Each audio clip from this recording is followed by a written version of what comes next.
All right, it says I'm live. I'm going to check on my side on YouTube.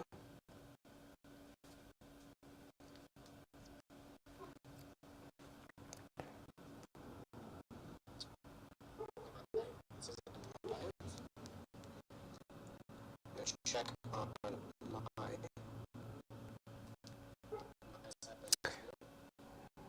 Okay, the audio is a little crummy. Let me know if it continues to do that, and I'll try to make some adjustments.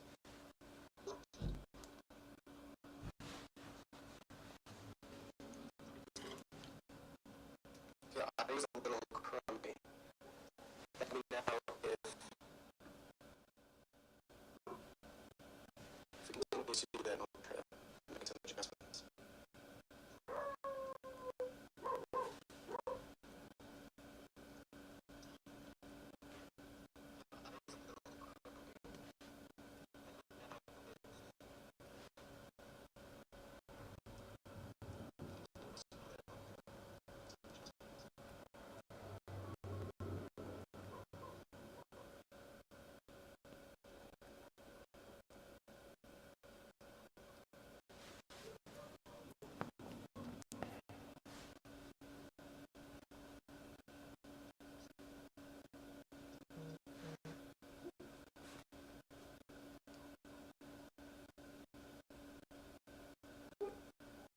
Good morning, PQ, Peter.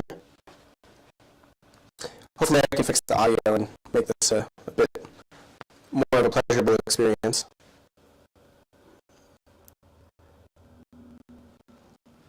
Yeah, I'd like to do these live streams weekly. I've been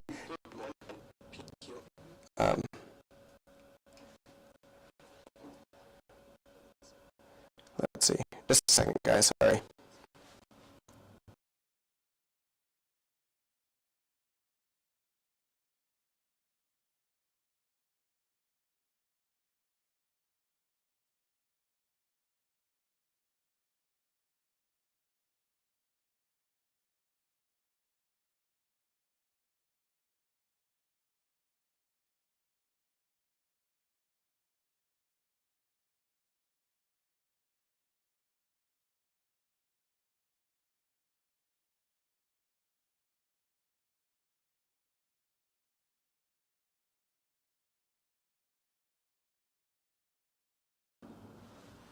Okay, we're testing the audio here.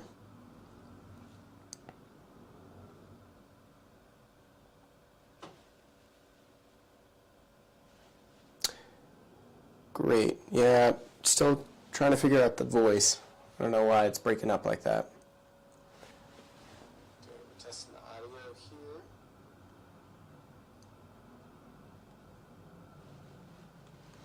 Okay, let me know if it's a little different. Great. Yeah, still trying to figure out the voice. I don't know why it's breaking up like that. Yes, I don't know what I did, but we're going to roll with it, okay? Fantastic. All right, so, yeah, I want to be able to do these weekly, and they're not really tutorials necessarily. They're more going to be like live stream hangouts. I'm just going to ramble about whatever I'm doing. So for today, I was going to do this master study, and I thought, why not just, film the whole thing and see what you guys think. And you guys, in the future, you can watch this over again and, skip the parts that are boring to you. Or if you want someone to paint with, you can put this on in the background, and it's fun to paint along.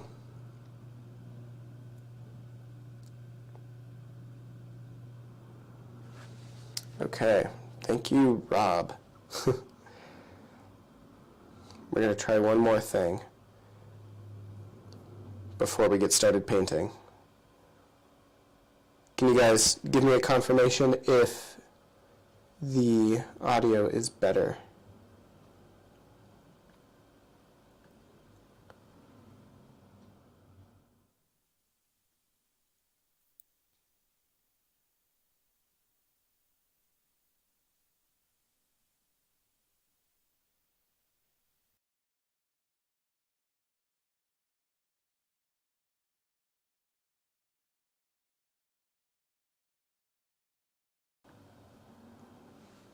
There we go, I switched it.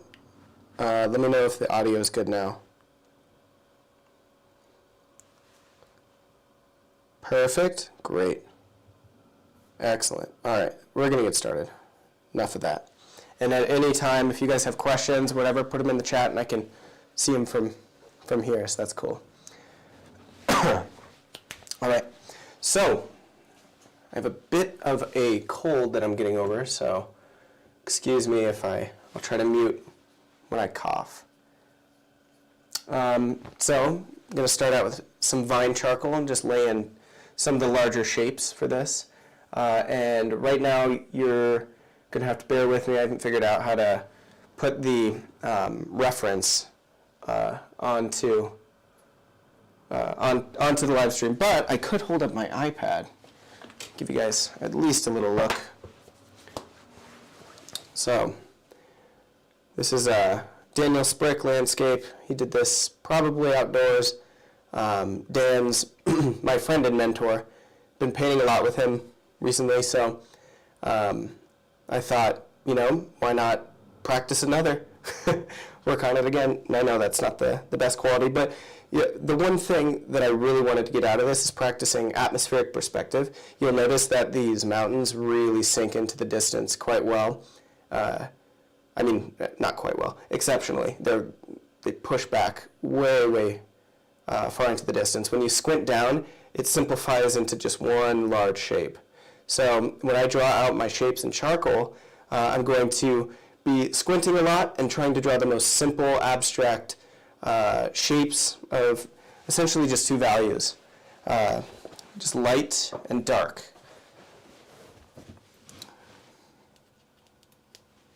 All right, so be looking this way. Got the reference over there.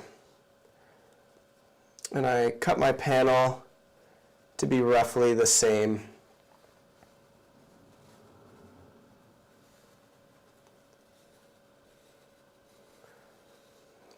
Just swinging my head back and forth, squinting down. Although I'm drawing these, I don't assume that they are 100% accurate the first try. In fact, I am worried about accuracy in the drawing, but more importantly, I want to just practice that atmosphere. I'm not necessarily worried about making it look exactly like the mountains in this painting, as in all the shapes in the exact same spot. I want the effect, to practice the effect more than anything. Okay, and I'm also thinking about painting back to front. What is behind, what is in front?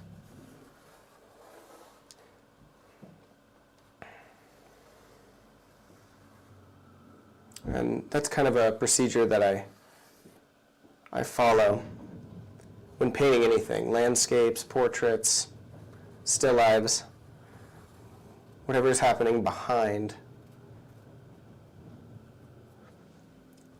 comes before the things that are happening in front. This is probably unique. All of my videos are edited, so you probably are more used to hearing the refined cut. But this is how I actually speak, especially when I'm painting or demoing. Okay, I'm squinting down. I see this. Nice green shape goes up here.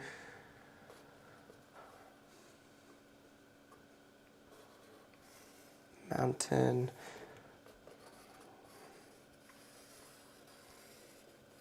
Okay, I'm starting out with vine charcoal because it's easy to dust off. I can remove any of these lines just with, the flick of my finger. And after I've established a satisfying composition, accurate proportions, then I will, actually I'll do that now. Just grab a number 2 pencil. I'm going to go over all of these lines. The reason why I do this is because I like to do a something called selective toning. Selective toning is where I tone the canvas multiple colors and values depending on the region that they're in. Whereas maybe you've heard some artists will tone their canvas consistently with burnt sienna or raw umber or something like that. It kind of skips a step by toning it in different regions. Not entirely sure if I need that line. Let's see.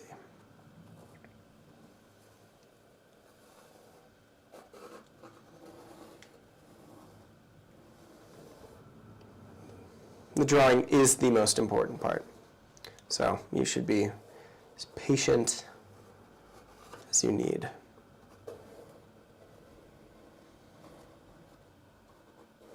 Okay, so I'm also drawing a line here indicating that the mountains are being reflected into the water down here. Okay, there's a light shape here of maybe a distant building, or doesn't necessarily matter what it is. I'm not going to draw that in because it's on top and I'm already getting way too complicated. It's quite common for me to get a little bit too much done in the underdrawing. It's unnecessary. Okay, so now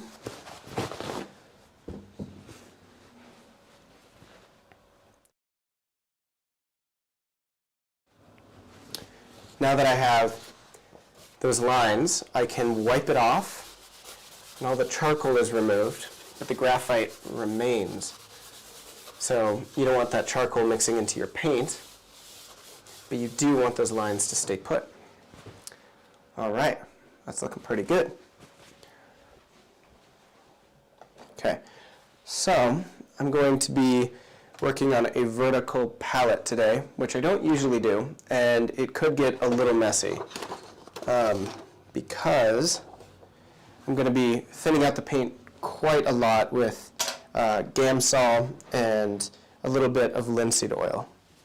So I like to wear gloves, so I'm going to get some of these on. We're going to put the palette down there in the bottom right.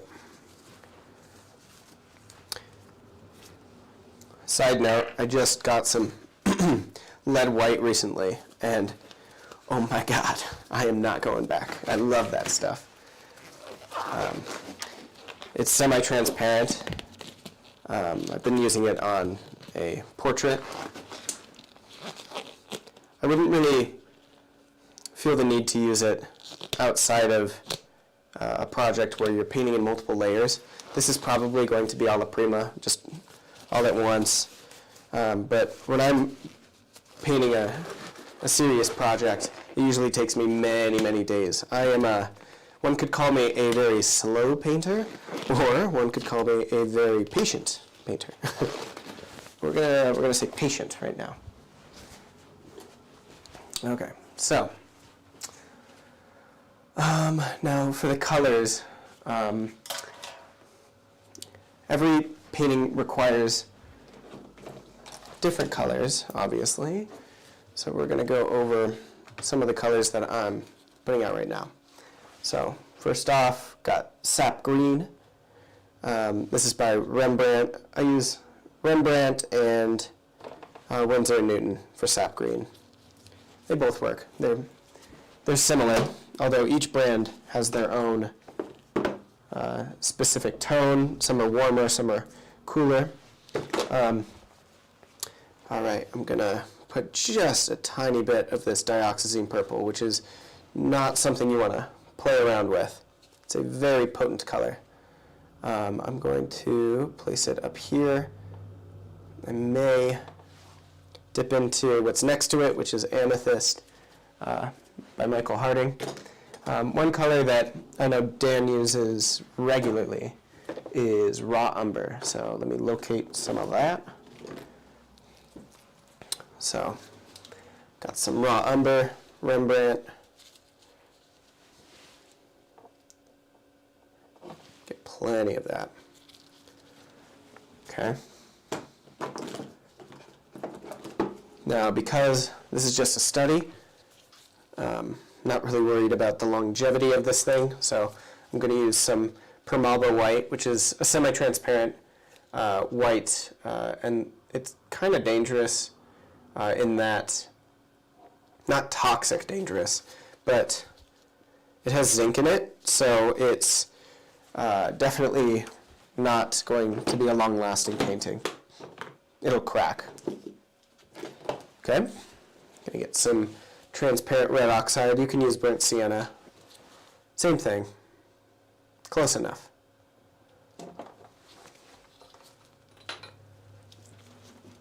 Okay. All right, ivory black is next. I'm not grabbing these in any particular order. They're just the order in which I pick them up from my... Ooh, this is juicy. Yeah, they're not in any particular order. They're just how they're laid out over here. Okay, get a little bit of ultramarine blue, and I already have some there, but just in case I need a little bit more. It's ultramarine blue by Rembrandt. Awesome color, super potent. Won't need a lot of it. Dan's paintings are very, very neutral, so my blue is always going to be mixed with black. All right, what else? I already have a little bit of cad lemon out. May put just a touch more. So, I've got Permalba white, which is a titanium zinc white. I have cad red out. I might use some of these reds. I've got a cad red, alizarin permanent. This is a permanent rose. I've got the dioxazine purple, the amethyst, burnt sienna or transparent red oxide, raw umber, ivory black, ultramarine blue. I've got some turquoise blue and sap green, and I should be good to go. And Dan does not use this, but he likes to use liquid. Actually, I should get some liquid out. I like that stuff. Okay, and this is just to speed up the drying time. It's winter here in Denver, Colorado, and because it's so cold, paintings take forever to oxidize, forever to dry. So a little bit of liquid is not going to hurt.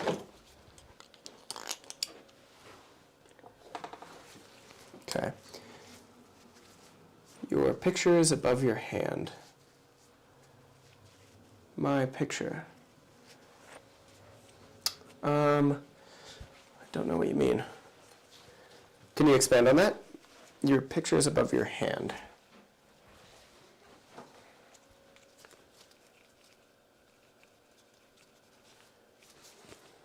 All right, let's switch back here, and we'll put the palette down there.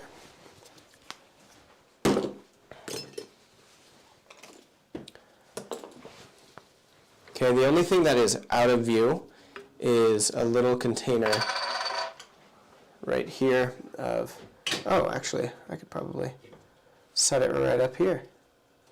Hopefully it doesn't fall, that'd be funny. Put it right here. I'll shift it back and forth. What's in here is just Gamsol and a little bit of linseed oil. Okay.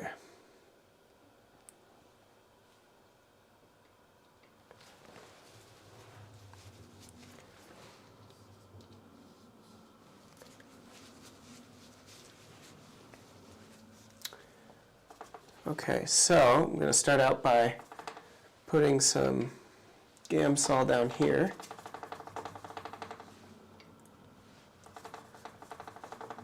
Adding a little bit of liquid to that. And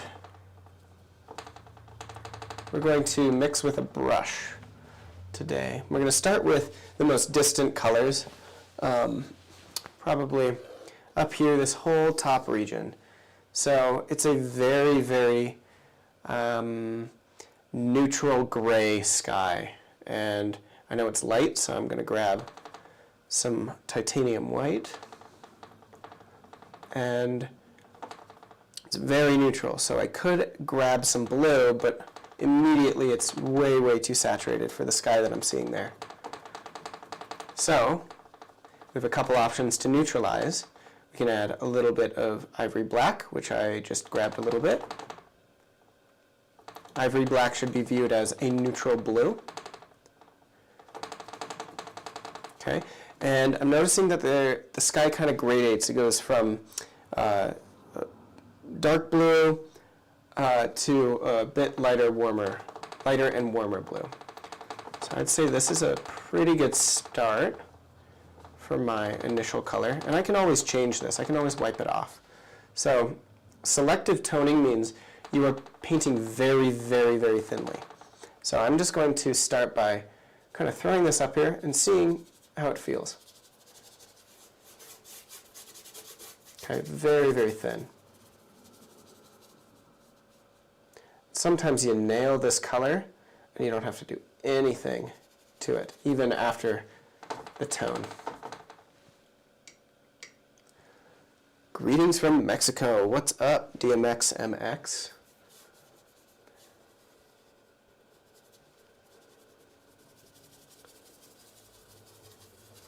Okay. Just throw that up there. So again, this was ultramarine blue and a little bit of ivory black. Okay, I'm stepping back, squinting at that. Looks pretty good. I may adapt it a little bit later. So now that I have that on the palette, I'm going to reference it in relation to all the other colors. So I'm going to grab a little bit of titanium white, and I'm going to neutralize it using a little bit of raw umber.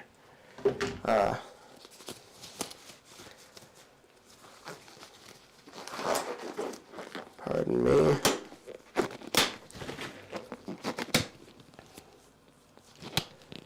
You know, I see people putting on gloves and they blow into the glove to, you know, expand it rapidly. I like that idea, except I have lead all over my hands. I don't know if I want to be blowing into that. Okay.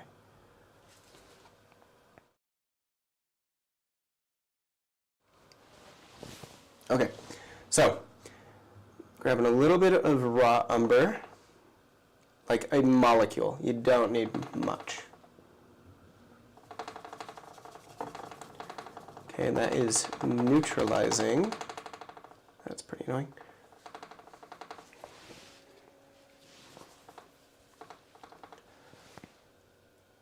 Thin that out. Ooh, yeah, I like that.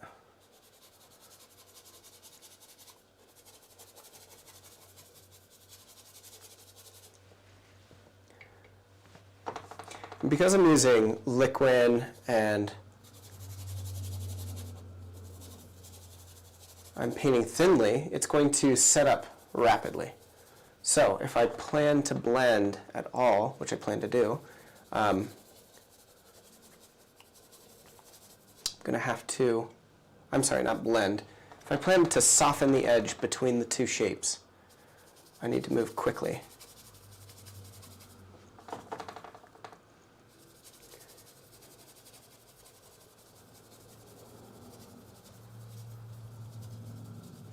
Okay, so I've laid in two colors, squinting at it, it's looking pretty good. Good enough to soften the edge between the two. You can use a fan brush, you can use a number of different brushes. I'm going to be using a Rosemary & Co. Eclipse Extra Long Comber as my fan brush. And I'm just going to go between the two shapes, the two colors, and do this oscillating wiggle between the two.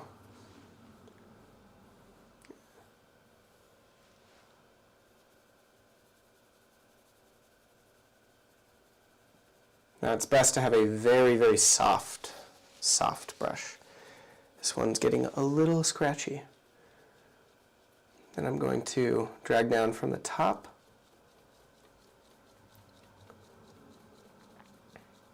To kind of remove some of those brush strokes. I'm still seeing them.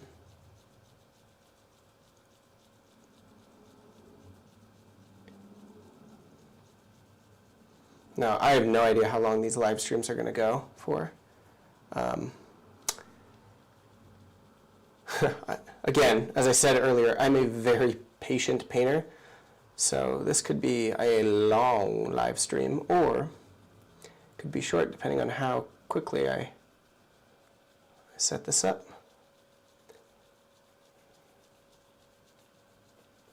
Okay, and notice how I went down beneath that line behind the mountain. I want those colors to integrate, and I want to know what that value is in relation to the mountain. Because when I squint at the mountain, it completely sinks into the back. They're basically the same value shape, compositionally. Let's see. That's what I'm, that's, wait, that, your face is coming. That's such a good idea. Taking your advice. Thank you, PQ. Thank you, Peter. Oh, way too far.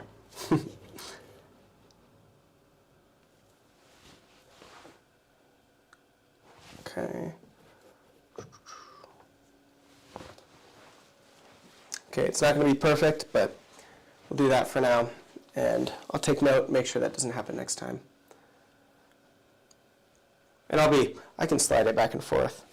Hopefully it isn't too out of focus. I'll do that.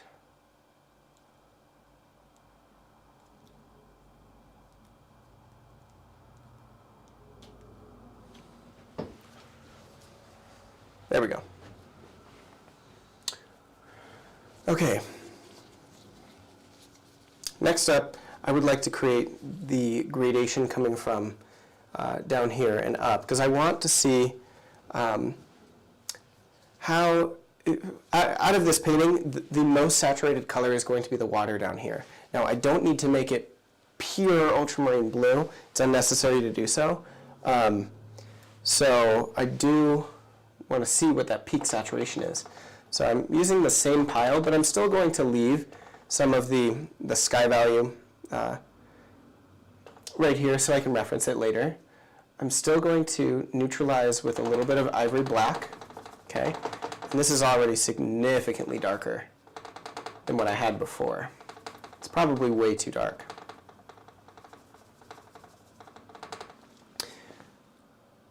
But we are also toning. When you tone, it kind of dilutes the paint a bit.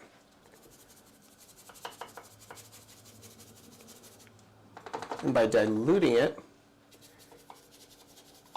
it becomes just a little bit lighter.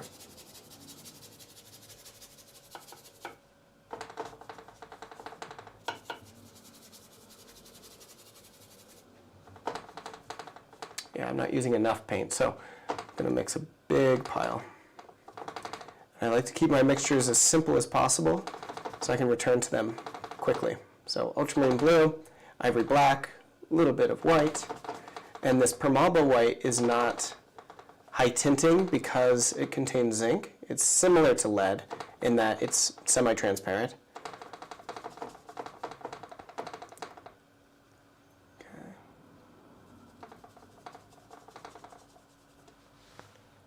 Thin that out.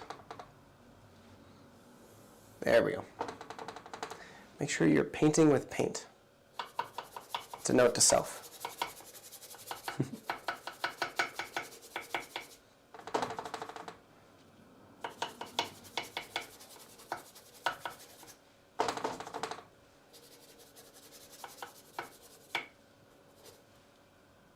Okay. Try to.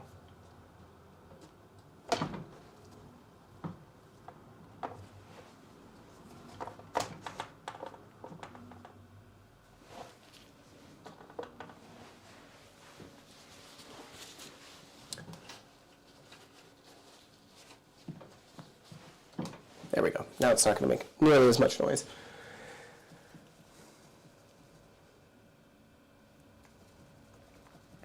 Okay, so the water here is actually a reflection of the sky. So the mixture that I have up here, I'm imagining that they are going to be very, very similar, but maybe this area here is just beyond, just out of view of the canvas. So it's going to be slightly darker. A sky gradates from dark to light, and so should the water. Light to dark, but in reverse because it's a reflection. So I'm creating a gradation on the palette, and I'm going to place this in here. Go across. Now, as I lay that down, I'm noticing that it kind of has a little bit more of a green tint to it, so I'm just going to grab a little bit of turquoise blue before I continue and adapt that color. Now, I don't know about you guys, but if you've ever tried to photograph your artwork, you know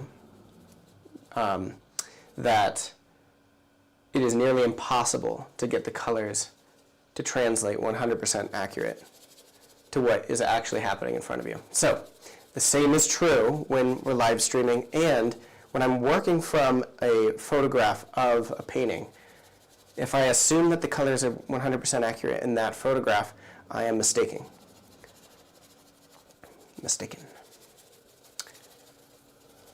All right, so we're just going to do our best.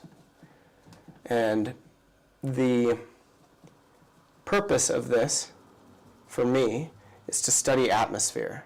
And by doing a master copy, you are really getting to know that piece. You're seeing through the lens of that artist, if you're paying attention. If you're mindlessly copying, you're not going to get much out of it. Okay, and as I do this, I'm going to redraw some of my lines.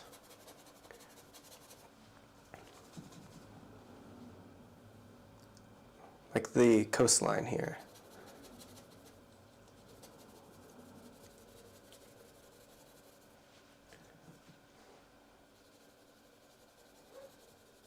Now, the disadvantage for me, being a painter who paints in many, many layers and is very, very slow, patient, is an issue because I don't tend to lay down a lot of paint when I'm painting alla prima.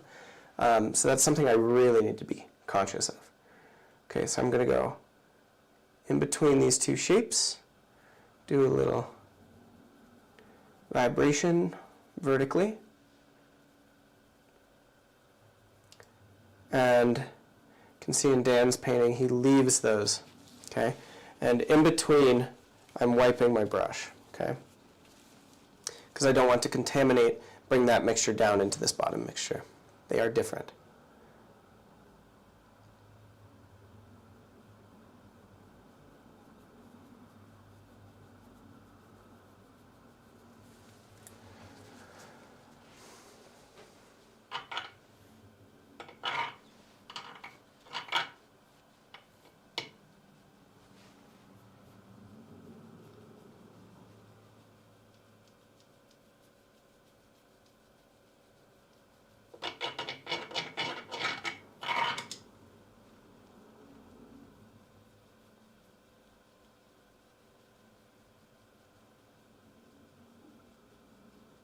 Just eliminating the brush strokes, bringing that gradation forward.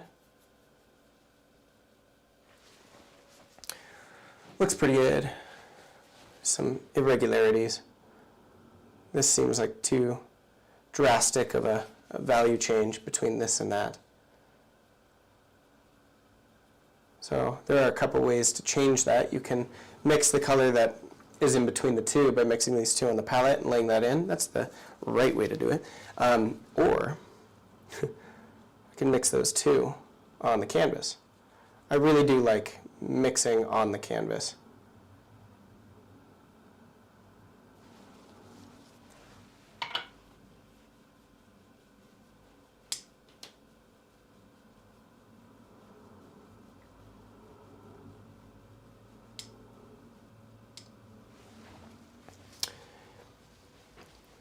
Peter, you're also a patient painter. Yeah, I think it really pays off. least for me. Okay, getting there.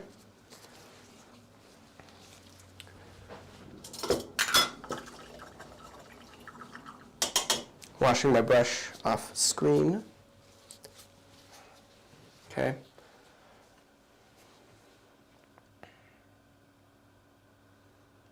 Squinting down, I want to connect these two shapes with one solid value. Even though I see that there's that light in there, I'd like to do this band down here, which is darker. So you'll notice that these mixtures are all coming from essentially the same colors. That's what creates harmony, and that's why you really don't need, 30 colors on your palette. You can have a limited palette and create a really cool painting. Just going to touch the dioxazine purple a little bit. That's an extremely potent color, so I don't want to overdo it. But something's telling me that we need some of that. And raw umber should be viewed, or at least I view it, as a neutral yellow. So, what color are trees, kids? They're green, right? When they're way in the distance, and you want to create a distant green, well, your yellow cannot be too saturated. Therefore, I use raw umber to mix into my distant greens to create that green effect. Okay, I'm just going to plop that down. Testing the value. It's hard to say if that's accurate unless I put it next to the water down here. And as I do that, I'm drawing out the mountain shape. It's not bad. I'm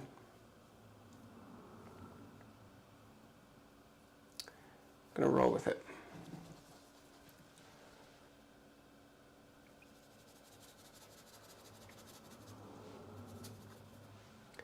Add a little bit more white.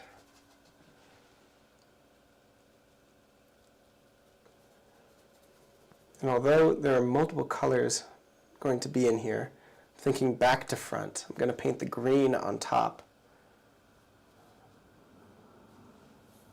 Okay?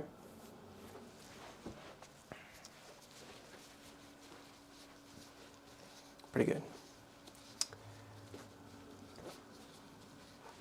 Okay.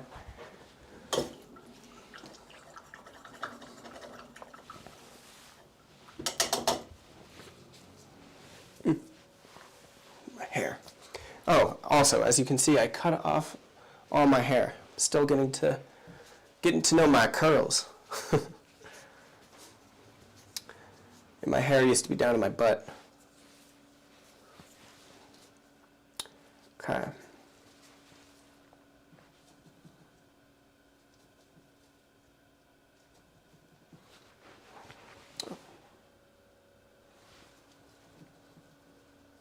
Okay, so now I'm going to place in those really light yellows that I saw at the top of the mountains, which I'm assuming is a little bit of cad lemon, into some titanium white and a little raw umber to neutralize it. I might be getting ahead of myself. The most important thing is that this value and this value are the same. So in order to gauge value, you squint down. So I'm squinting down at it, and it's pretty close. You know what? I bet this picture is not picking up on the physical texture of the paint. I know Dan, he likes to put a thick band of light somewhere in the painting, and it's usually this yellow. So I'm just going to assume that he's got a thick brushstroke going all the way across this.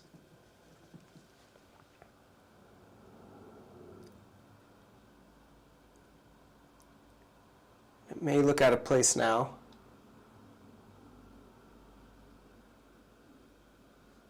But we'll figure that out. Let's see.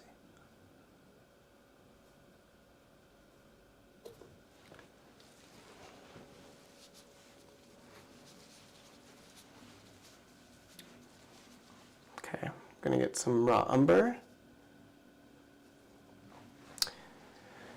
And painting back to front, I probably should have placed this mixture underneath that yellow. It's good, you get to watch me make mistakes live on YouTube.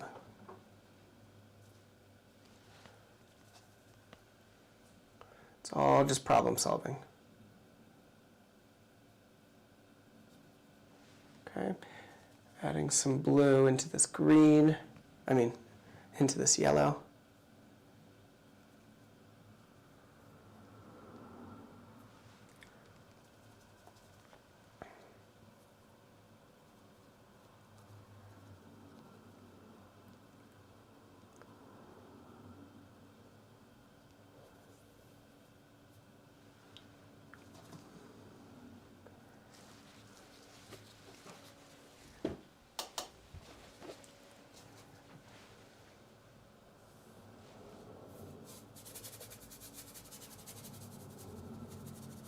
Let me just harmonize this whole shape. Gessoed board or gessoed linen covered? Yeah, so this is an oil-primed linen, the Centurion Deluxe oil-primed linen from Jerry's Artorama. They're inexpensive and a quality material to work on, quality surface.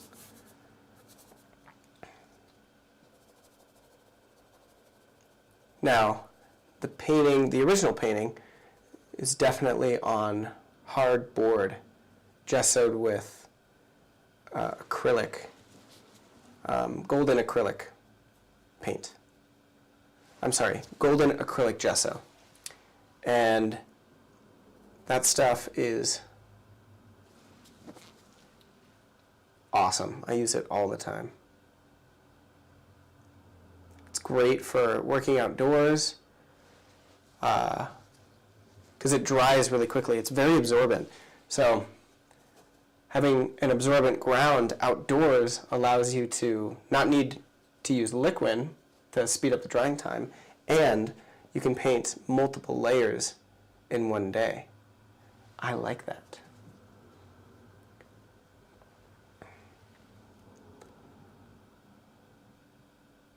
Okay, I need more blue back there. It can't be too dark. I am following the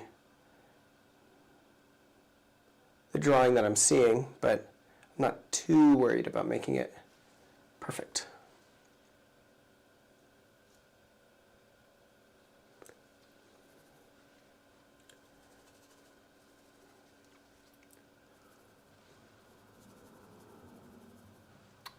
Okay, it can't be too saturated. If something is too blue, add brown, add black, add white, gray it out.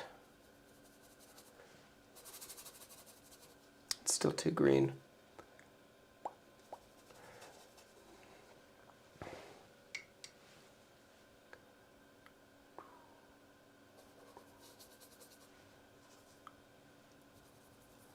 In the distance, it should lean blue more than it leans any other color. That's greens specifically. The first thing to drop off in atmosphere is yellows. So everything becomes less yellow. It's a good rule of thumb. And this is still considered the selective toning phase. I'm not putting any of the details in. Okay, well, let's be honest, I am getting a little bit too into the weeds already. Gotta think big shapes, generalities. Keep chanting that. .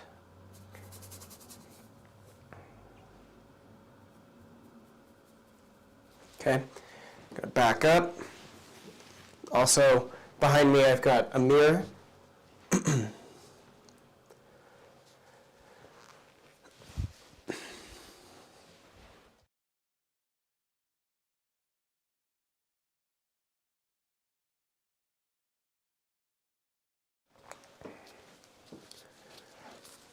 All right.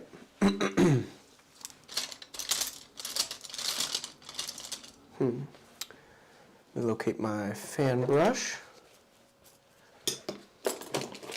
Here it is, on the ground.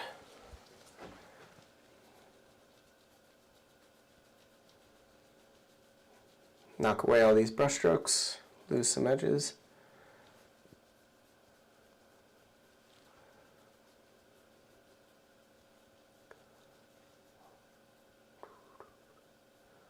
Like that. Now, when you're using graphite and you're painting very thinly, sometimes it shows through. For a study like this, I don't really care. For a finished painting, I do mind sometimes, most of the time. Okay, I like where this is going. So to prevent that, make sure you're using a very, very light touch with like a number 2 pencil. I like that. Soften that edge.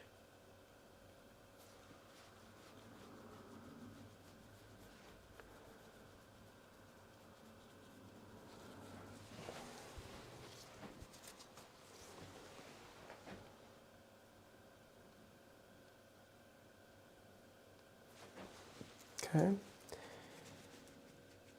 Of course, that's exactly why, Peter. He says, the mirror's for admiring your new haircut. Of course, but why? So, I've got a mirror to see the painting in reverse. You can always more accurately gauge your colors and proportions when viewing it in reverse. It's a more objective point of view. So I'm always looking at the mirror. Okay, next up, let's lay in some of these greens. Now the most distant greens are going to be very much desaturated, a lot less yellow. We know that. I'm still going to grab a little bit of sap green, and I'm going to grab ivory black. Okay, sap green is my go-to green for landscapes. Over Viridian. I don't really like Viridian for landscapes, personally. I will use it in flesh, but that's about it. On the palette, my green, here, let me switch over. My green is very desaturated. Like, it almost looks gray. It looks more saturated on the camera than it does in real life.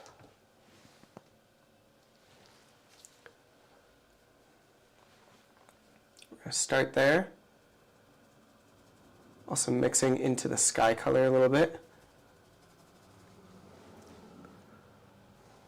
And put this in right here.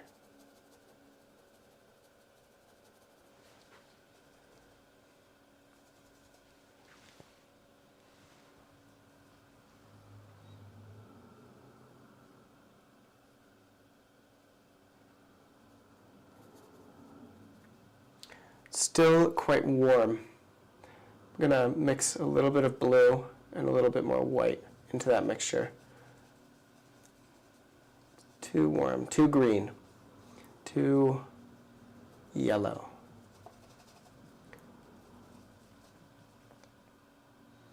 So it's a very simple mixture. I can pull those colors back into this.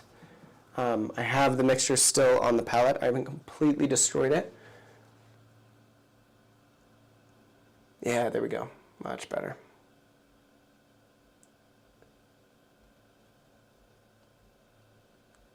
See, it's lighter and a little bit cooler, a little bit more blue. Okay. It's good. I'm squinting at it, making sure that feels distant. Okay. Now there are trees that will be on top of this. We're working back to front, so think of this as the land beneath the trees. Okay, and as I lay that in, I'm noticing how that these look way, way too green. I need to push that back. So I could say, oh, I'll deal with that later. But no, now that I notice it, I'm just going to grab more blue. And I'm actually going to mix into the paint that is on there, on the canvas. So I'm thinning this out. It's very blue. I'm wondering if the value is too light.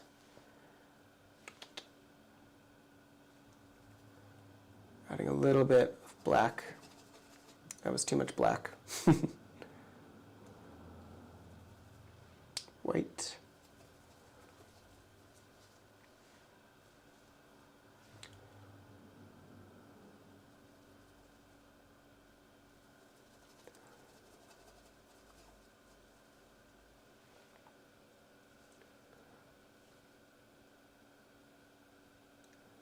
All right, I'm going to change that.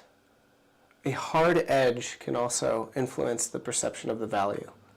So the harder the edge between the two shapes, the more contrast it creates, and the darker it looks.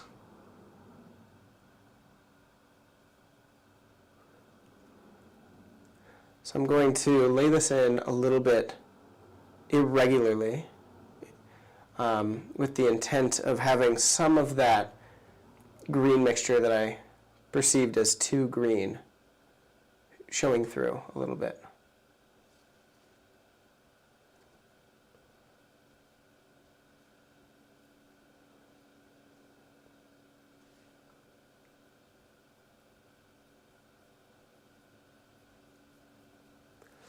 Okay. Now it looks so blue on the camera. Oh dear. I assure you it's not that blue.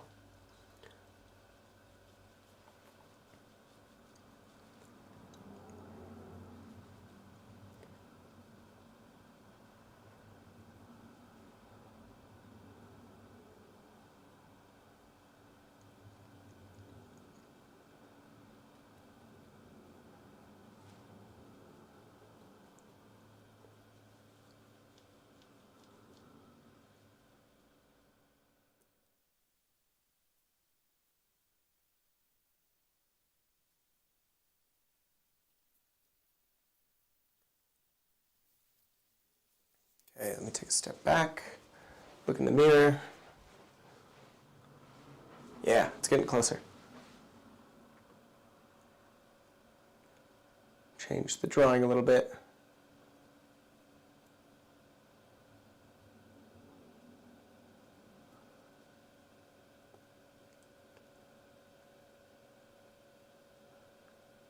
Try to link shapes together.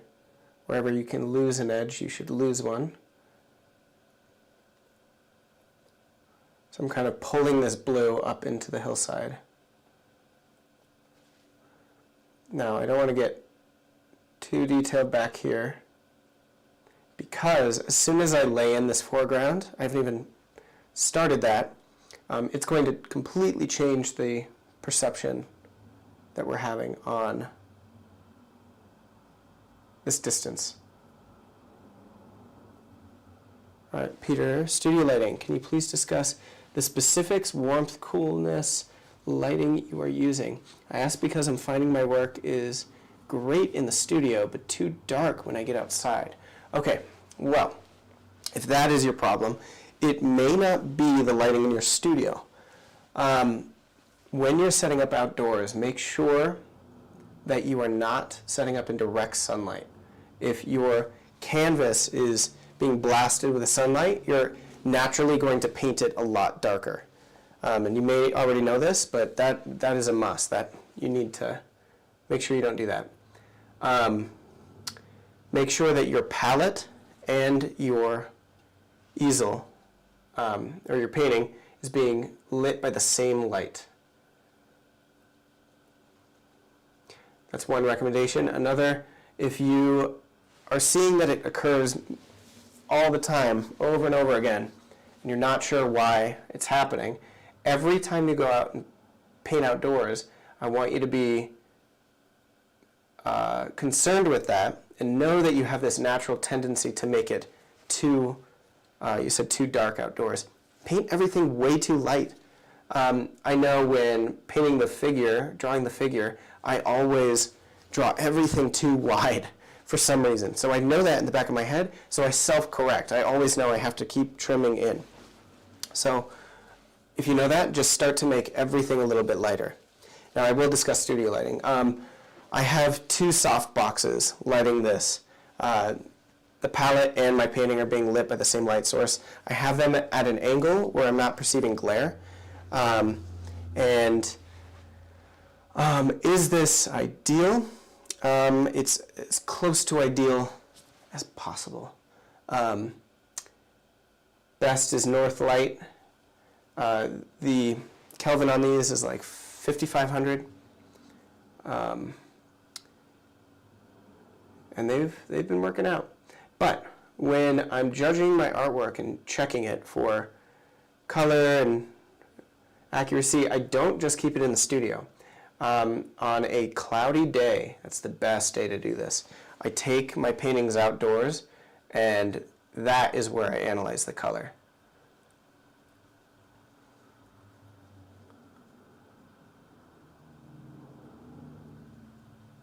We don't get those too often in Colorado. But when we do, I'm outside with my work. Sometimes I even paint my studio work outdoors.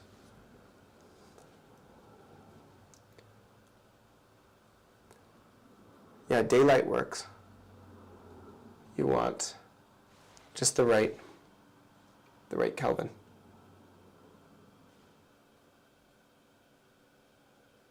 $5,600 Kelvin. Perfect. That sounds pretty good.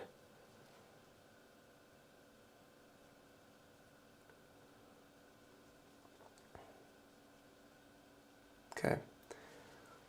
I'm liking this. I may redo the sky later. We'll see.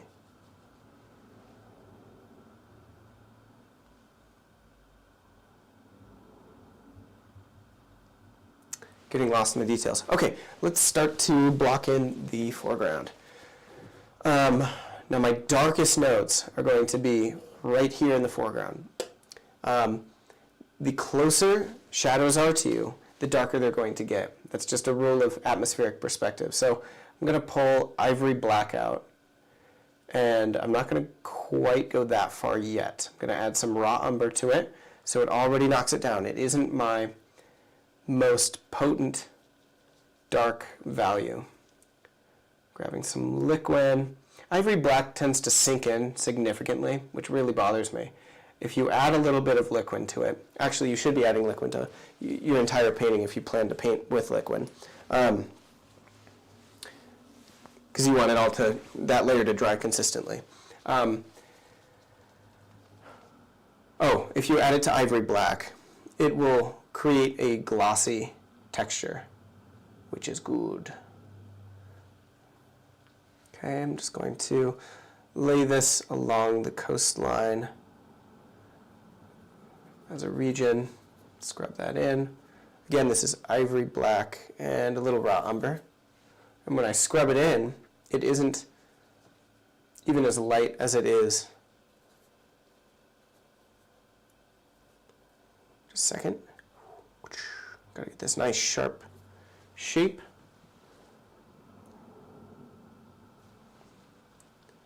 Okay, and yeah, when you scrub it in, it's semi-transparent. So whatever color is underneath, in this case it's the white of the canvas, it's going to show through. That's another cool idea in realist painting that's very popular right now, having transparent shadows and opaque lights. So to create transparency, you just kind of scratch it in like this. And on the camera, it looks totally black. Not happening. Maybe I can, I gotta figure out a way to change that.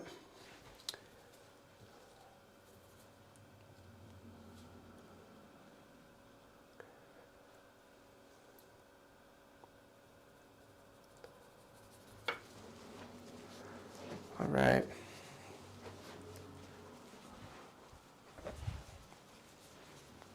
Looking pretty good. Okay, now we're going to mix this. There's a yellow cliffside here and a general dark, there's a dark region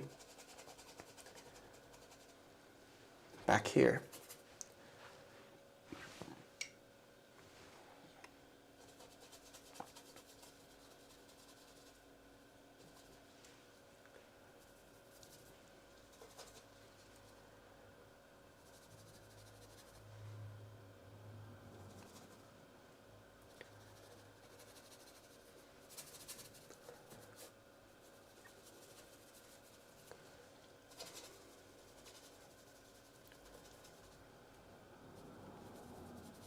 Got a tree that's going to appear here.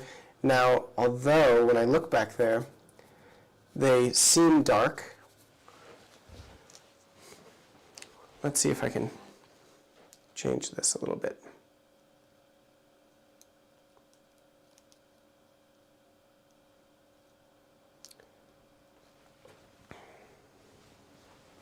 Okay, I'm changing the exposure so you guys can kind of see there is a transparency in here and in here and there. I'd say those are more accurate values now that I have that.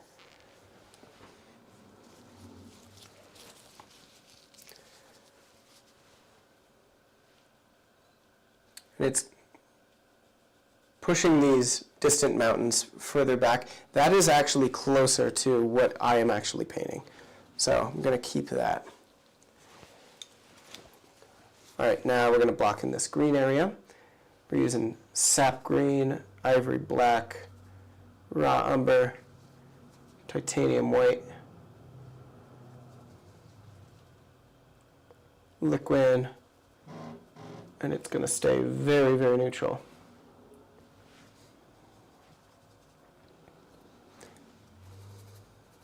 That looks good.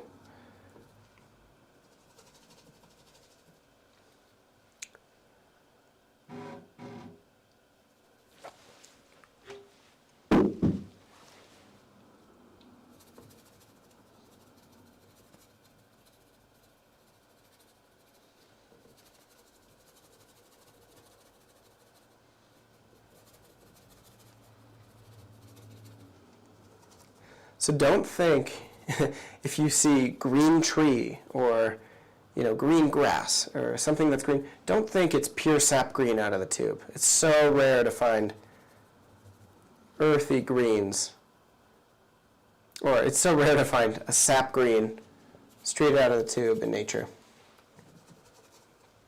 Always assume it's a little bit a little more neutral if you want it to feel more real.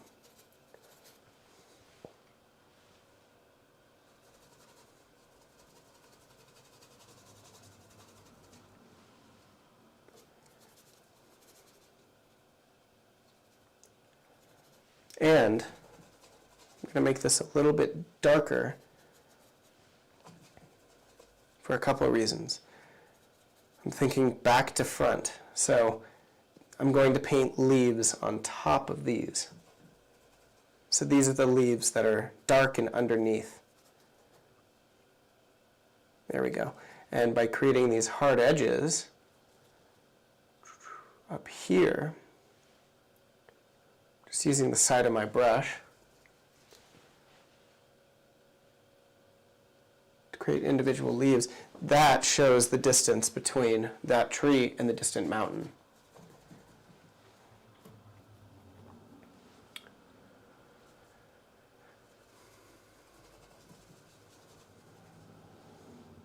Okay, I'm going to move this, bring him out of sight.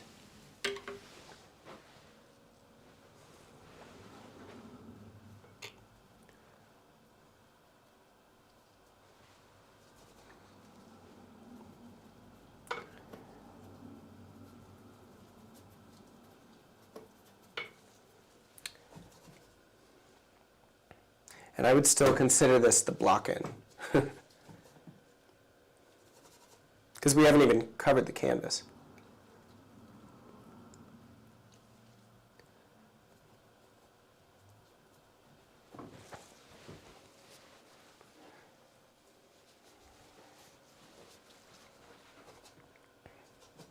going to mix more of that mixture up.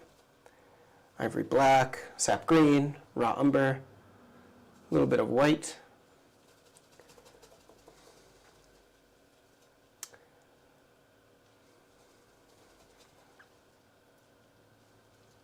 I'm going to place it down here in the reflection.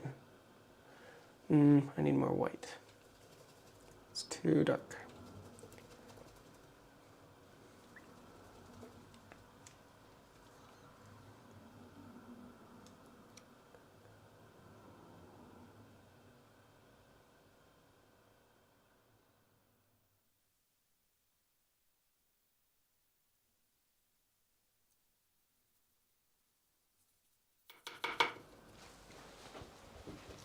Okay.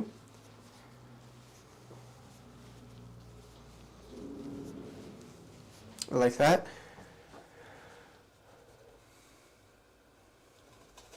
May need to get a little bit darker.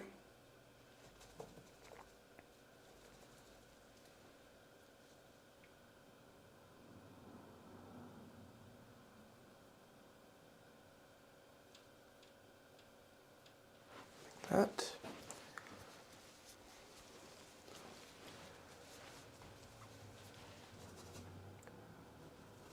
Okay, adding white, a little bit more blue, neutralizing it and lightening it a bit.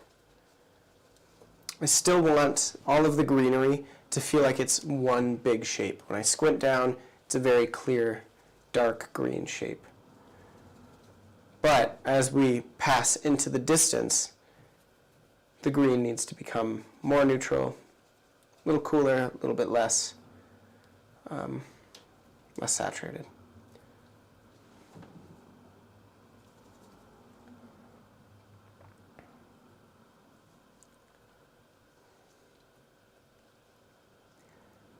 And that will ultimately connect to the distance, which is very, very blue.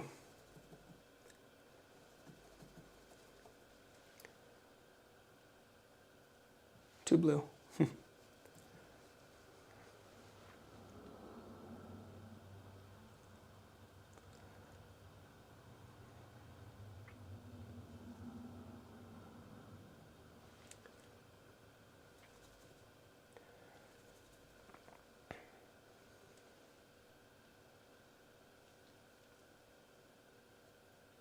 So you can kind of see, I've painted this whole thing with just this round Michael Klein Rosemary and Co brush. I love these brushes. But let me just say, it's not the brush that makes a good painting.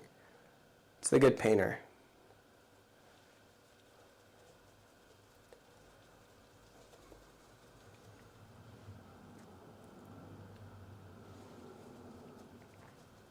Dan uses crap brushes.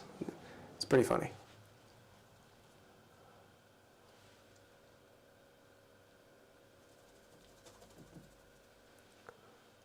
Okay.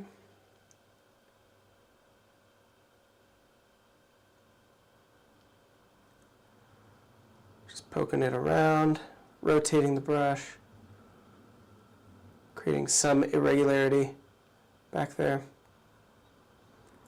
But I also don't want it to be too distracting. I want the foreground trees to be much more exciting.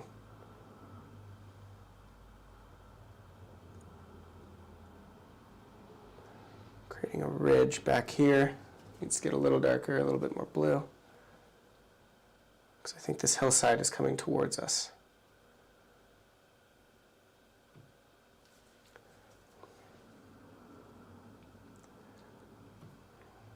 There's definitely more green here.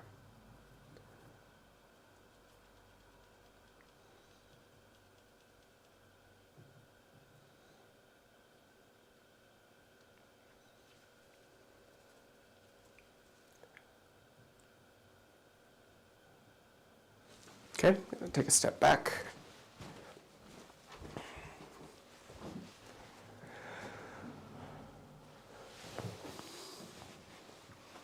Get some water.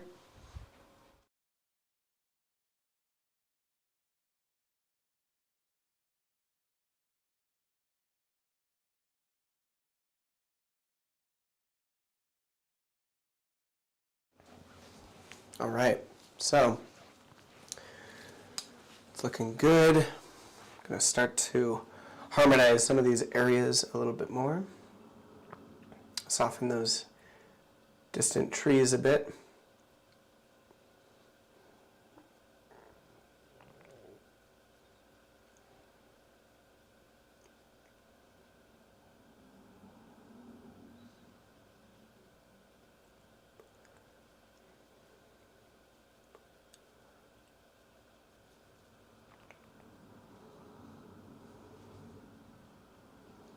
So your sharpest edges are usually the ones that are closest to you.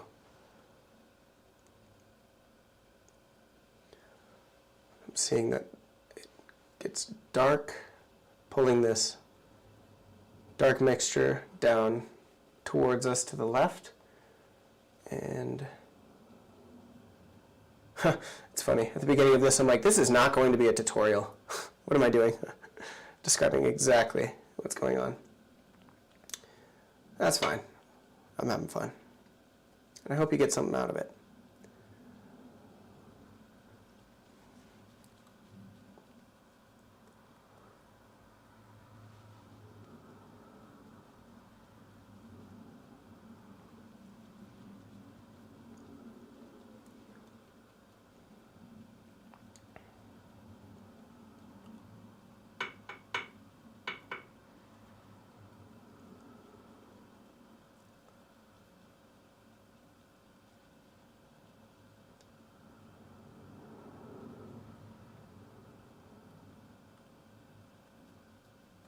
Next time I plan to have someone here reading the questions, which will be very helpful. I've got a lot of comments to answer on YouTube.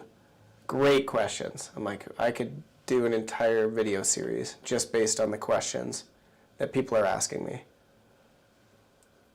You guys have some really good questions.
All right.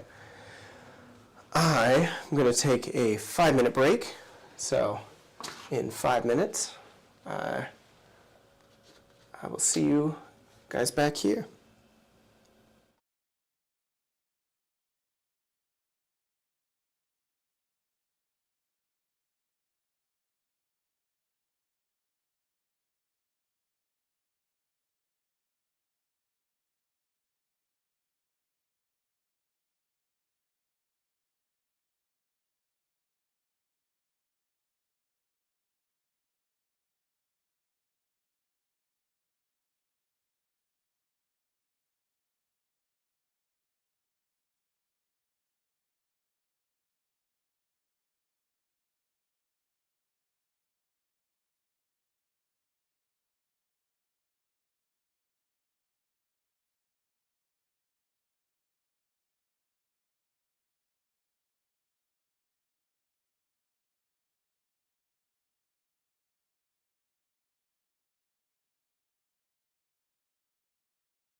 All right, we're back. There's a lot that I like. Let's see. Sorry. Losing my voice, guys. Sick with the flu. Trying to do my best. Okay. So, what am I missing? I'm missing this region here, which is just a little bit of band of light brown. So I'm using raw umber, adding titanium white, and a little bit of blue. I want to neutralize it. Remember, it's in the water, so it's not going to be quite as intense as the actual object. So we'll test this. Seems a little, that's pretty good.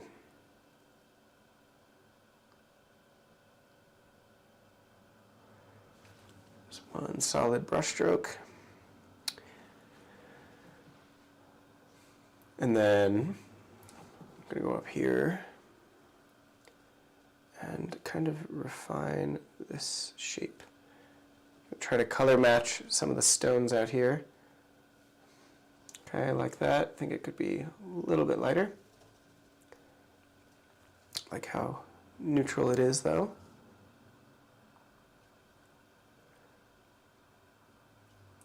Yeah, cool. So at the earliest stage, we do that selective toning. I pretty much was successful in that. I got these general color regions that I'm pretty satisfied with, and they're a good base for my decisions, my subsequent decisions. But they're not perfect. But without those already down, I would not be able to accurately change all of these. Me and 1.4 billion people are coughing right now. Yeah, sorry about that.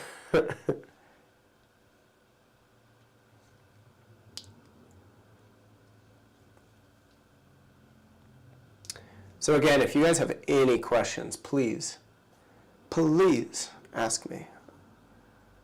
Could be about, hopefully it's about painting. Be best if it were about this particular painting or any concept you need clarification on.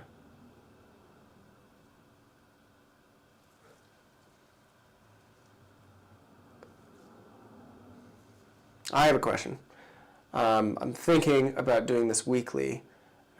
Saturdays seem to be the right day. So do you have any suggestions for topics, any master studies you want me to do?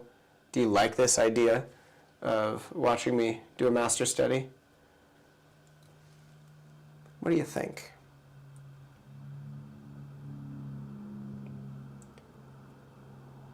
So I'm going into the back and using the colors that I've already created, and I'm placing in some more, not details, but I'm redrawing what I'm perceiving, because I was fairly accurate in my block-in, but it's always assumed, at least this is what I always tell myself and my students, is that drawing is the process of correcting your mistakes. Okay, so just assume everything is wrong. And there's nothing wrong with that.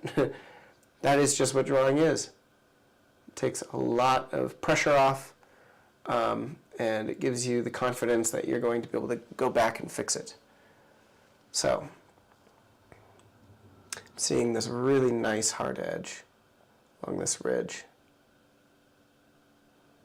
Beautiful, elegant line. Like that. It actually goes up and over this ridge here. But there's a gradation going into more blue. So I'm going to, same value, add a little bit of blue to this, and by adding ultramarine blue, it's going to darken it just a little bit. So I need to be careful.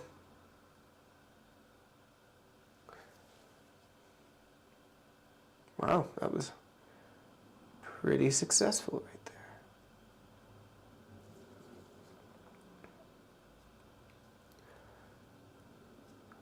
Create some hard edges around these leaves in the foreground. Take a step back. Okay, liking that. Okay, your stream of consciousness chat is very helpful. Fantastic. I will continue doing that.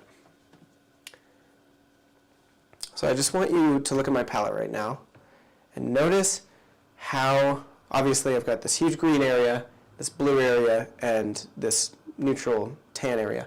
Notice how generally neutral this is. If I threw in sap green, and I'm using the back of my brush right now, look how much more saturated that note is. I am staying very, very saturated.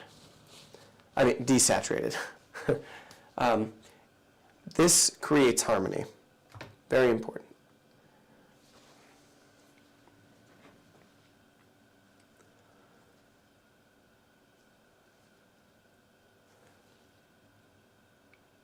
Now, I do think this back cliffside has a bit more cad lemon in it.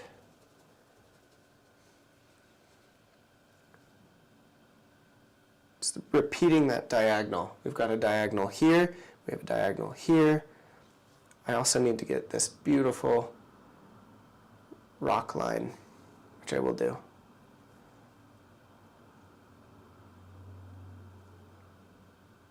So the paint started off very, very thin. Now I'm building up some more texture, and the texture is occurring only in the light shapes. Okay, I'm gonna make it nice and thick. Not everywhere, not in every part of the light shape, but where it needs to be. I think that this photograph is not doing it justice. I bet we need really thick strokes. You can paint the exact same color value, thin and thick, and the thicker brush stroke is going to be perceived as lighter because the ridges of paint are physically receiving more light. It's going to reflect into the eye more.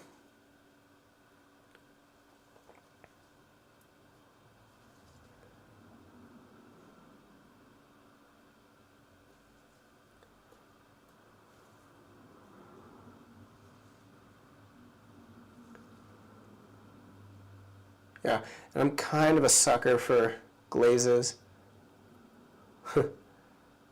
So I may go back over this.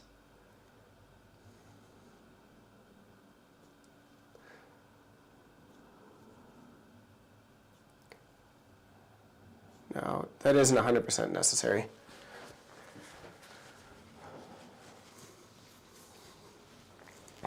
Especially for this alla prima piece.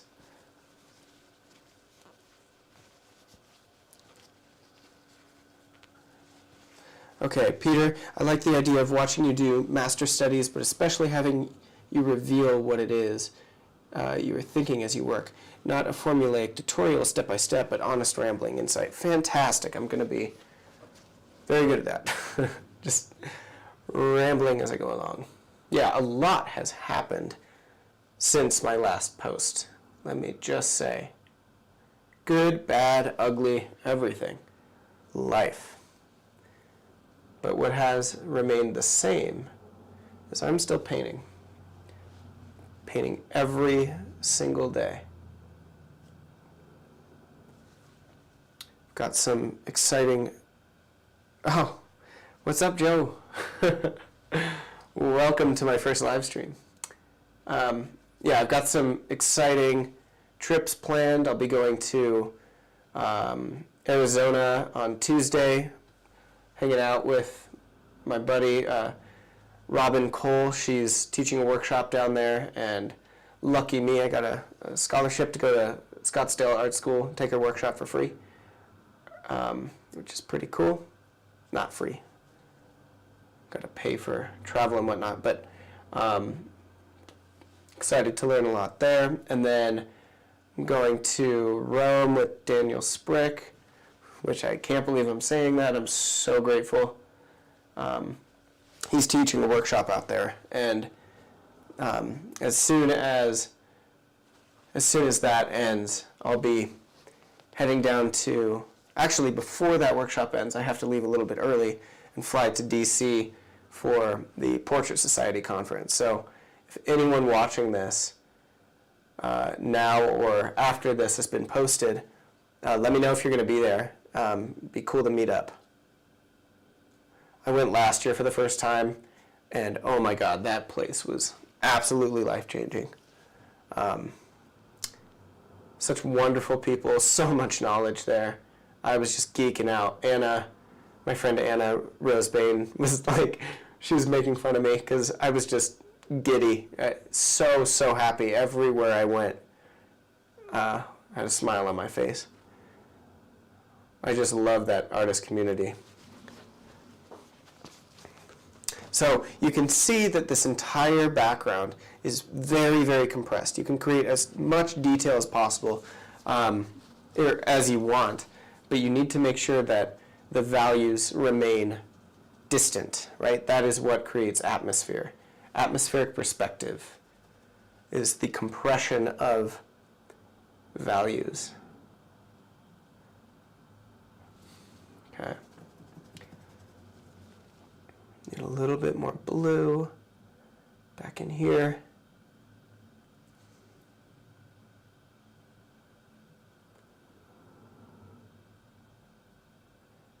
Just flicking my brush. Again, it doesn't have to look exactly like what I'm seeing, but I'm going for the effect. And in fact, I gotta change this ridge a little bit. Okay, and I think I'm going to repaint the sky a little thicker. I'm already seeing a drawing error. Although I just said I'm not doing the exact picture, I still want it to look as close as possible.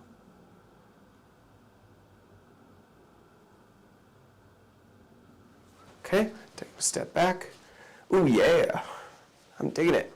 Always take a step back. There's that Rembrandt saying that a painting is meant to be viewed, not smelled. So make sure you take a step back and check your work from afar. I think that's Rembrandt. Please correct me if it isn't, because I say that all the time to my students, and they're like, Maybe in the back of their head, they're like, geez, what is he talking about? That was not Rembrandt.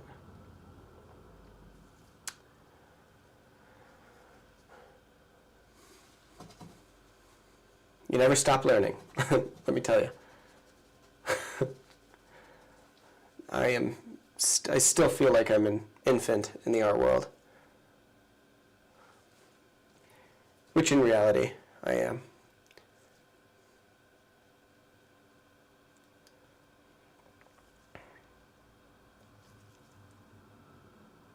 But gosh, this is so fun.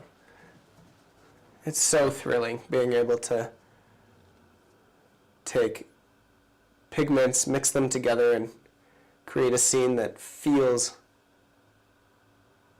well, one, like, you know, someone you admire, right? Like doing a master study like this, I'm like, oh my gosh, it's so fun. I've done so many master studies. Most recent one I'm most proud of, you can see on my Instagram. If you go to Tanner Steed Art on Instagram, I did a Nikolai Feshin drawing. That is like my favorite master study I've ever done. I love Feshin.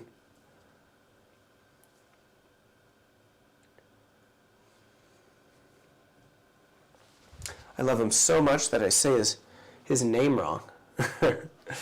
Feshin. Not Feshin, it's Nikolai Fechin. I always screw that up and I feel bad. Make the master angry. There we go. Okay. Hey, everybody. Welcome. If you have any questions, please let me know. It wasn't Rembrandt. It was Steed, I believe. Stead, I believe. Wait. Oh, it was me. I'm sorry. I was like, what are you talking about? That's hilarious.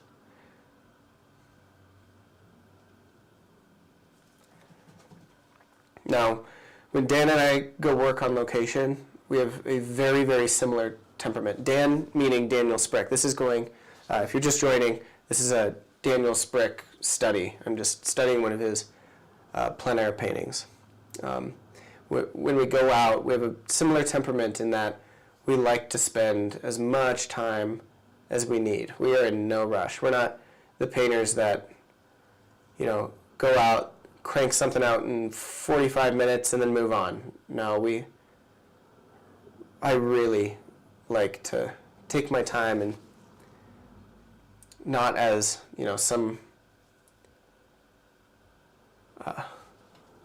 some honorable act that you should congratulate me on. It's just a natural thing. I like to spend as much time as I need. I think there's a unique thing happening in the plein air world where, there's those plein air competitions. If you've ever participated in one, they do the quick draw.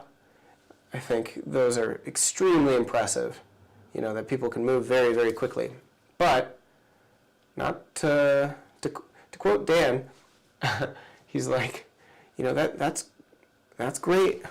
You did a fast painting, right?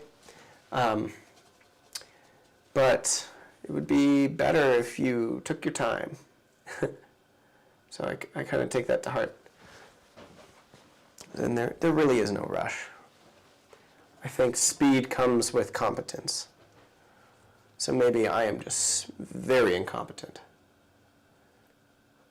I'm self-aware. I'm working on it.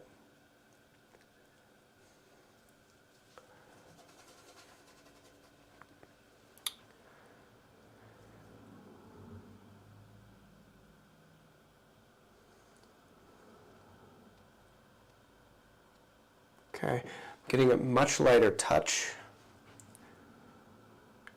developing some texture on top of these lights.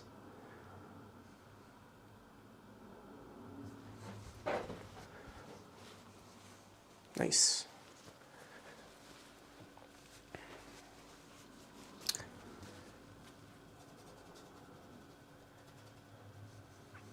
Let's see.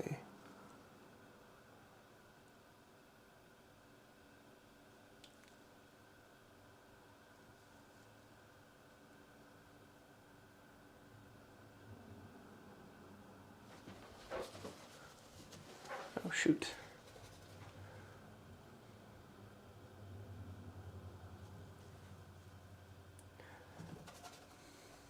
Okay, there's this nice hard edge coming down this. So I don't need a lot of paint, but I need to push that paint up into that ridge to create that hard edge. Okay, there's one up here too. Because I plan to repaint the sky, I'm not worried about how hard the edge is up here. That actually looks pretty good. Funny.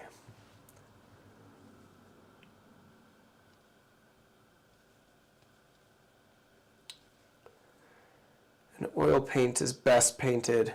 The best experience is when you're painting wet into wet, right?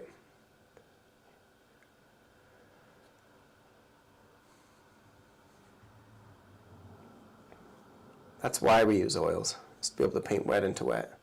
You can, glazing, is the next step, but Painting wet into wet is so satisfying. Get these really nice, subtle, soft edges. Like that. Keep softening. Ooh, getting some color in the sky. Let me clean my brush off. Only using a single brush. What are my painting goals for 2023? Alex Fullsend. Thank you. That's a great question. Well, gosh, I have so many paintings I want to finish.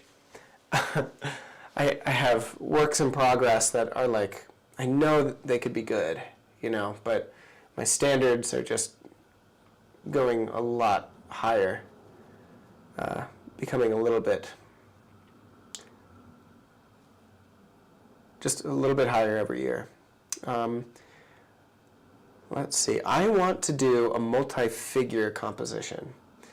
Last year I had the goal of doing a figure in a landscape, and I'm just about done with that. Oh, what's up, Alex? I didn't realize it was you. Alex is my tattoo artist. Thank you, Mr. Alex. And Alex owns a couple of my paintings, actually.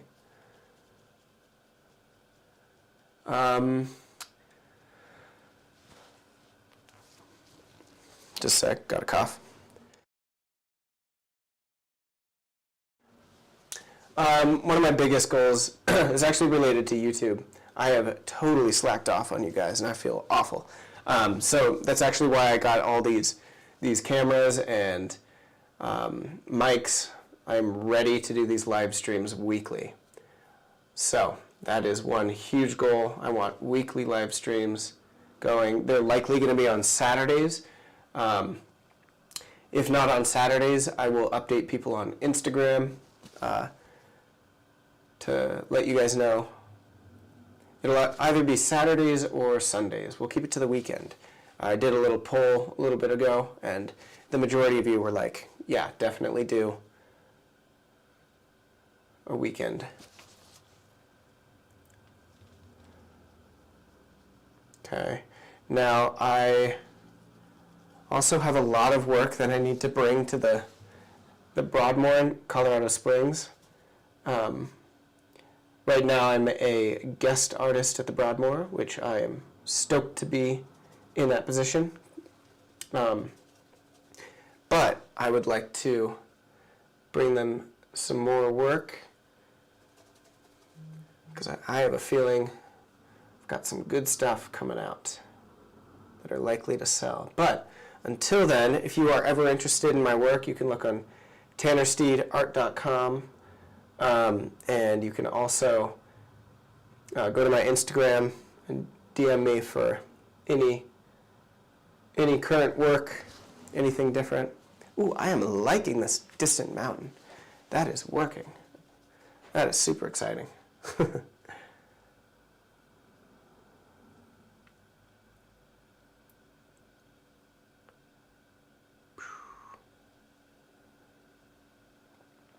So yeah, back to the painting goals. I want to do a multi-figure landscape, or multi-figure piece. It doesn't have to be a landscape. I have a lot of ideas related to like kind of a melancholic vibe. I don't, for some reason, guys, I do not like, for me, I don't really like happy paintings, like a joyful painting. I will do some of those because that sounds like a challenge to me. It's totally out of my comfort zone. I like drama. I like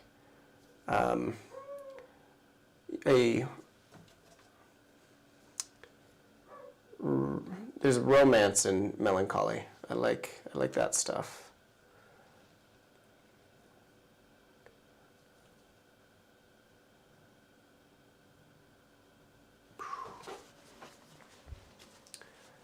What are your goals?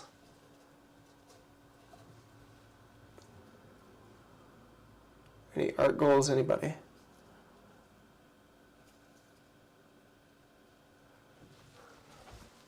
Ooh.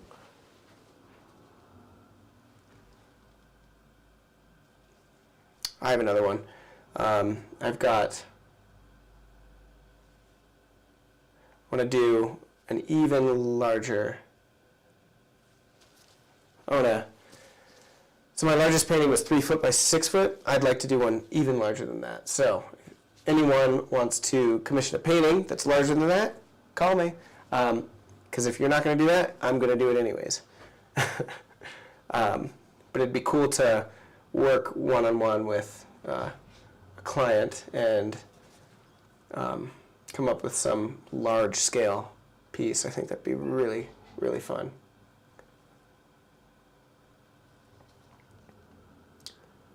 Right, now we're going to start laying in some of these highlights way in the distance, and I'm finally going to switch my brush. I need something nice and small. I really like rounds. I've always been more of a draftsman than a painter. When I'm painting, I'm tricking myself. I tell myself, oh, we're just painting with, we're just drawing with paint. Okay? Drawing is painting. That's what I've always told myself.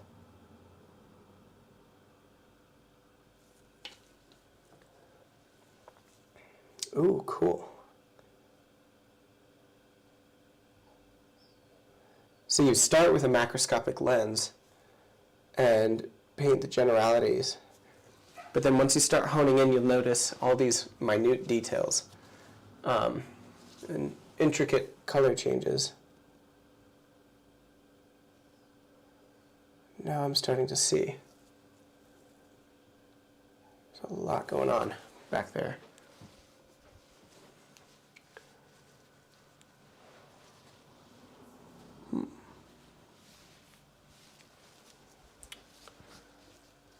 But before I do that, I think I'd like to redo that sky. So I remember I did white, little raw umber, ultramarine blue, and I thinned it out.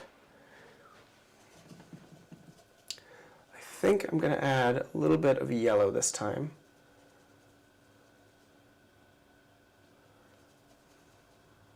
Keep it really light.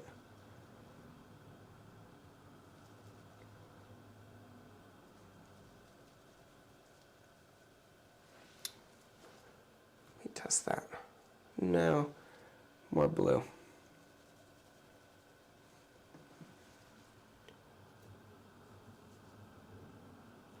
There we go.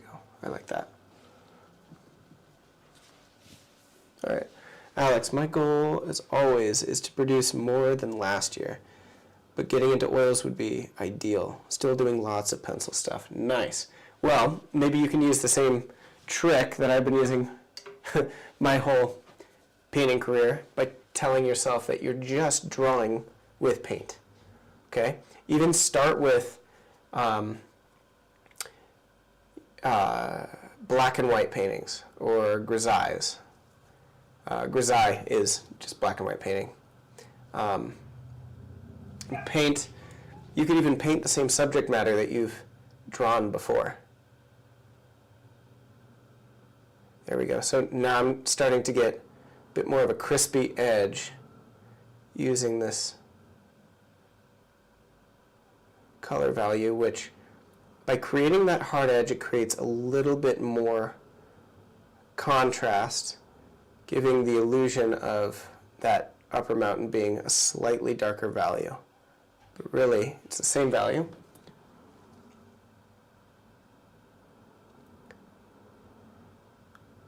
Okay.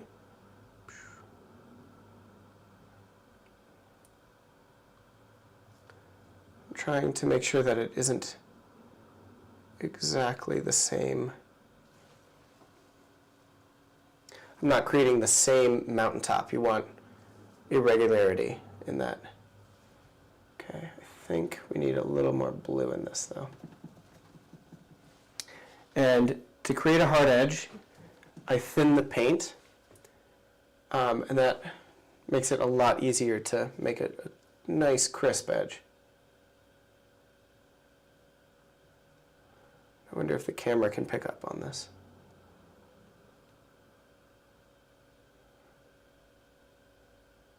And yeah, Alex, I really like that idea. Just produce more and more and more. You know, there's that classic art experiment where they were trying to see which group of students progressed faster. Was it the one that created a ton of pots, like 100 pots, or was it 10 pots that you really, really thought about and, you know, spent a lot of time doing? Well, the class who did more progressed faster. So, with that being said, there's the 10,000 hour rule. This is something I tell my students at the Art Students League. You hear about the 10,000 hour rule, and you think, okay, I need to paint for 10,000 hours. Well, no. Instead of that, you need to paint 10,000 paintings, or start 10,000 times.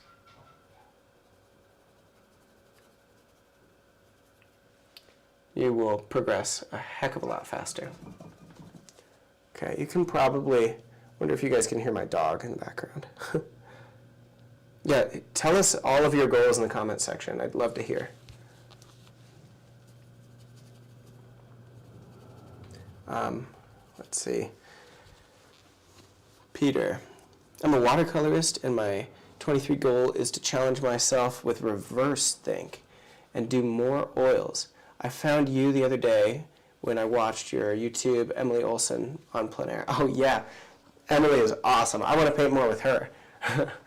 I paint with her once a week. We do a figure group here in Denver, figure painting, figure drawing, and she's there most of the time. She's there. So I'd love to get out and paint plein air and maybe even make another YouTube video with her. That was so fun. And that's such a good goal. So reverse think, do more oils. Yeah, I know with watercolor you have to really plan out where your lights are going to go, right? Because you can only go darker. When I'm painting in oils at the earliest stage, I didn't quite do it too much today, but often I will paint as if it's watercolor, as in paint from light to dark, back to front. So you could try doing that as well.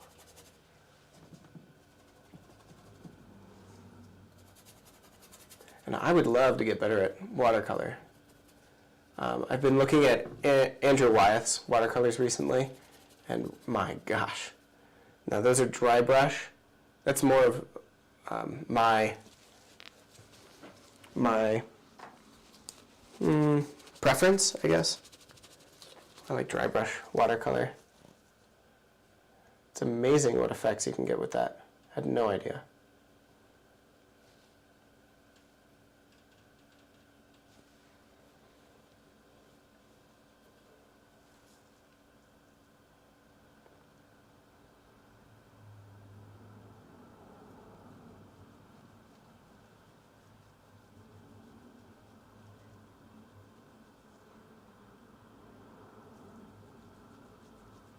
Okay, so as the peaks go into the distance, the peaks should get softer and softer, and you should lose more edges back there.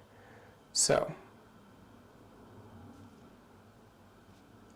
I think it's time for me to get a new fan brush. This thing's kind of crispy.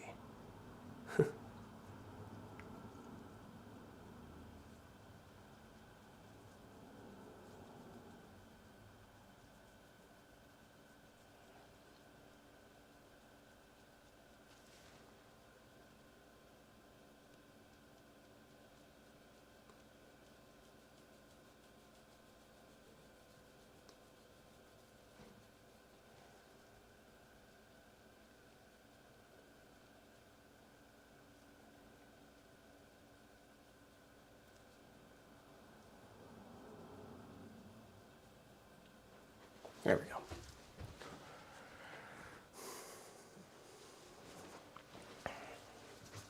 Can't tell if I've gone overboard with the yellow. Could be something I leave and then come back to in a couple days.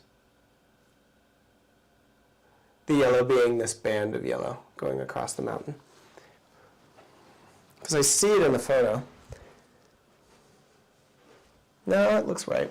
That looks right. I think I'll keep that.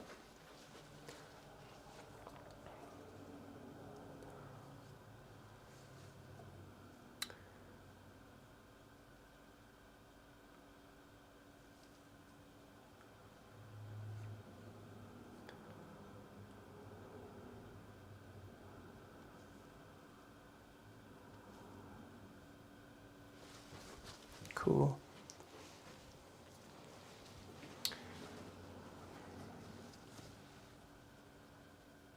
All right, now I'm going to get this shoreline in, which is just this light strip.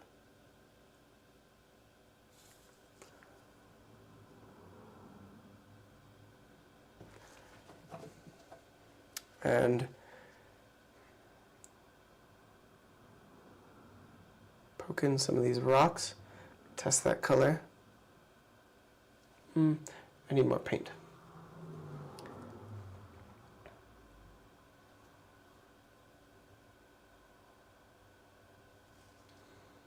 They're a little warmer, so I'm adding raw umber and yellow, but not too warm.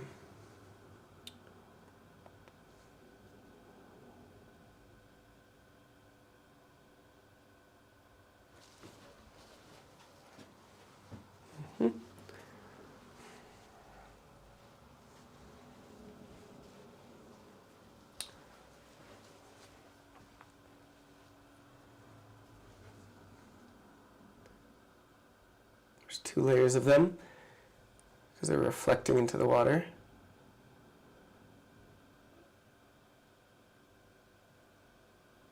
Mimic the same and then drag them down.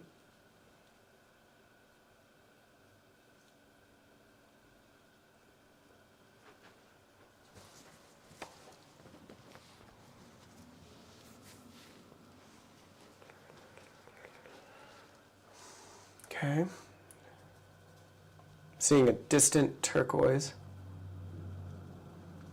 It's probably more subtle. Always assume it's more subtle.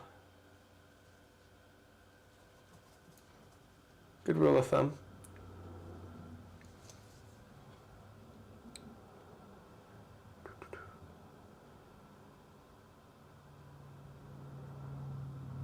Okay, too dark. Way too dark. Actually, this.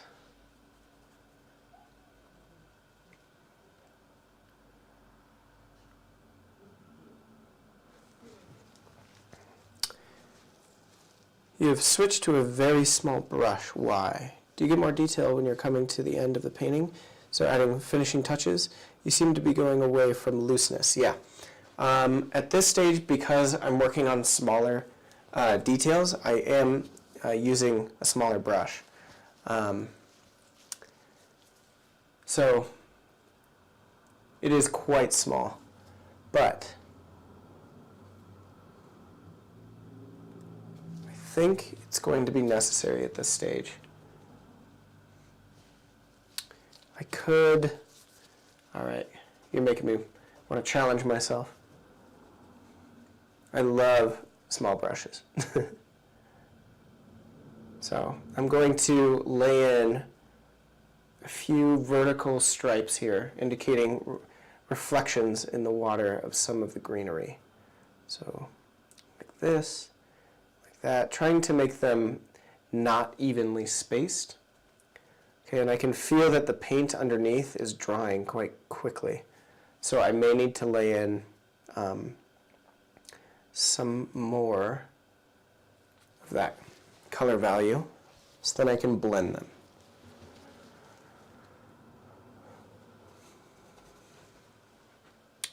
I also want this to be a little bit more pronounced. Like that.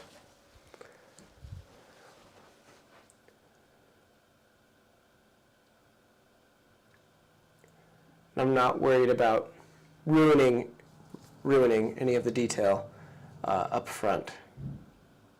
So notice how I'm working back to front with with detail.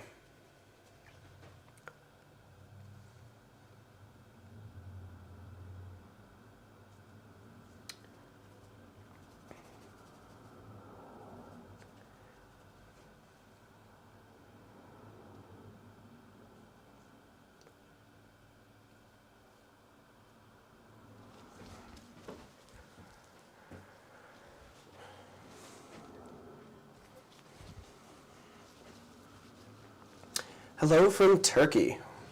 How's it going? Tank Arakan. All right. Happy New Year, Joe. Glad you stopped by. It's awesome, dude.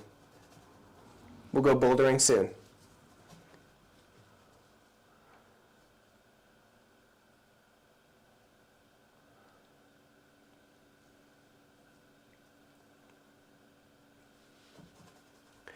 Okay, so the Impressionists were really good at optical color mixing. I'm using a technique that's similar to that in that I'm mixing a different color, but it's the exact same value as what is back in here. And it's probably hard to see on the camera, I'll admit, but I'm creating almost like a series of tiny little brush strokes of broken color. So there's a little bit of blue next to a little bit more green, and this arrangement of tiny little shapes gives the illusion of detail back there, especially at a distance. The mountains read very well, or really well. Excellent. Glad they do. Because if they don't, what are we going to do? We're just going to go back over them, fix them. Now there is this white shape here that I kind of want to lay in, just to test, like that. I'm also missing a big tree right here, so just wait for that. Now, I should have been a little more hesitant, because behind that brush stroke is a slightly darker note. So I am going down to my smaller brush, and I'm going to kind of paint around that. There's a dark note.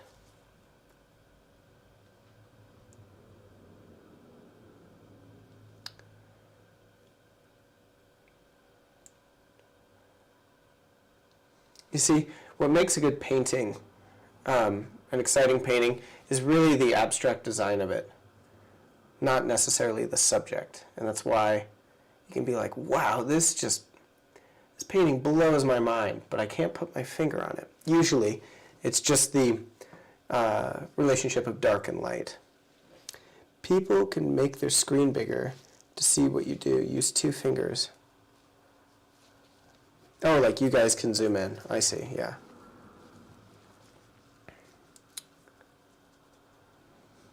Yeah.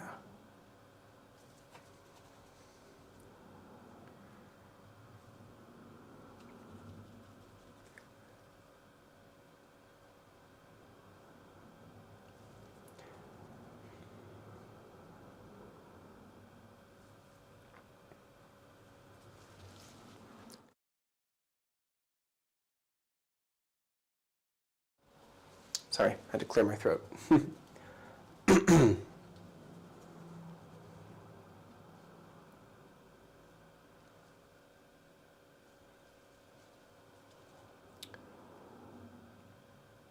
Create some hard edges behind these rocks. Make sure it's not too dark, because they are a tier of depth behind this one.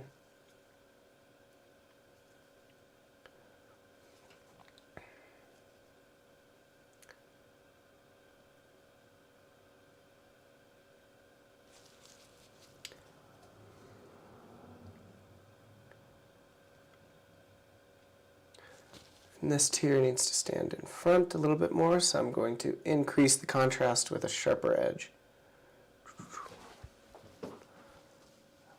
Do you only paint in a traditional style, like with real canvas and brushes. I do some digital paintings with Rage software. Awesome.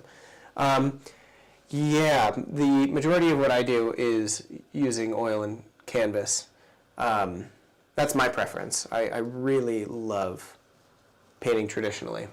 But I do use Procreate, an app on the iPad. I'm sure you're familiar with it. Now, I use those strictly for composing paintings. I think they're a fun little way to sketch. But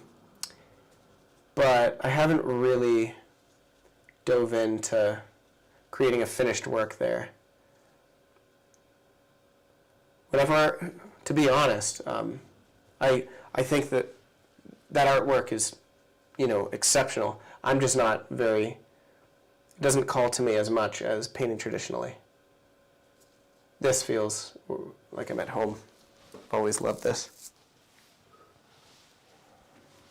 Okay, I got distracted over here. I want to come back and, hey Tanner, thanks for streaming. I wondered what consistency your paint is right now at this stage of the painting. Thanks again. Happy 2023. See you from the UK. Hey, how's it going, Persephone? Glad you're here. So the paint at this stage is kind of in between two.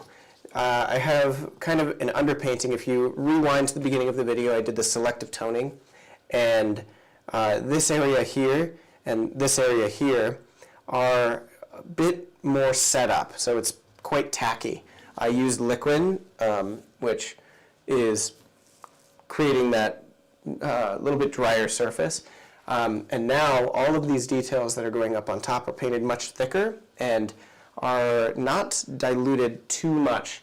I have been diluting my paint a little bit with Gamsol and a little bit of linseed oil, just to make it a little bit more runny. But for the most part, this is like pretty much paint straight out of the tube. I'm using, majority of these paints today are Rembrandt. Let me know if that answers it. Okay. We're going to try to color match that. I remember adding a little bit of dioxazine purple. Okay, I am going to thin the paint now.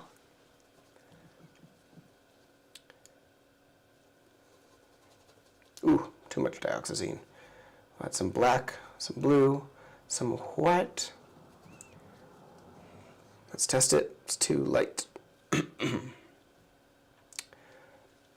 me apologize again. I'm just getting over the flu. So that's why my voice is kind of weird. Oh, that's pretty good. A little bit more blue, raw umber. Okay. Boom. That is pretty solid. Okay. The key is that I want the green and the blue of the water to be the exact same value. I want them to, when you squint, become one solid shape.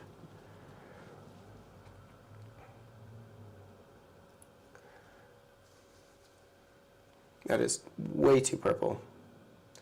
So, opposite of purple is yellow, but I'm going to not grab my cad lemon.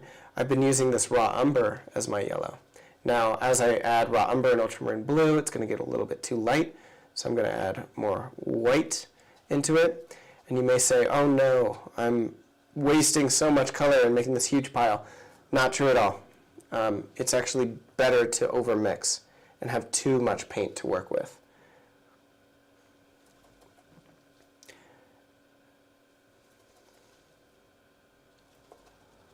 Now I'm mixing with a brush. If I were practicing at my best standard, I would not be using a brush to do this. I would be painting with a palette knife. I would be mixing with a palette knife. Okay, I'm just laying in little droplets of paint. By doing this, also correcting my drawing.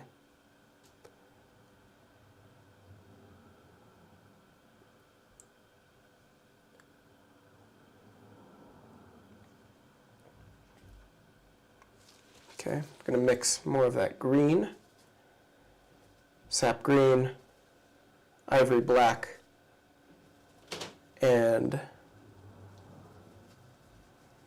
go with that. Make sure it's pretty light, but it leans green. It's the temperature change that I want, not the value. Remember, it needs to be the same.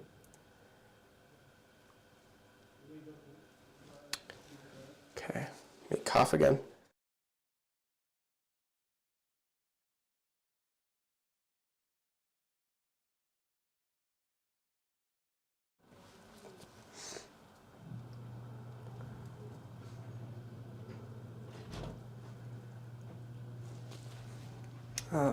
Let's see. Now on the palette, this green looks very, very gray. I'm actually going to bring it up into this a little bit.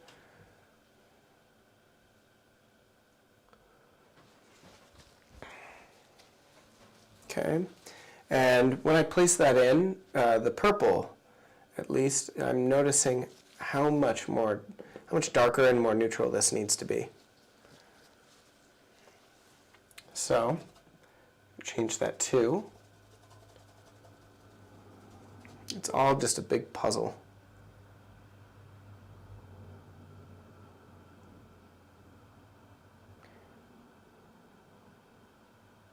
And I am rarely satisfied at the end of each painting day with everything in the picture. That's why I'm constantly going back, constantly reworking. I'm very patient. It takes me many days to finish a piece. Okay. Okay,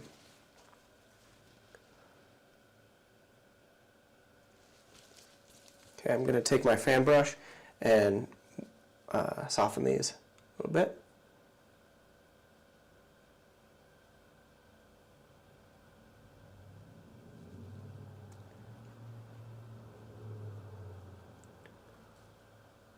Also integrate that into this shape here.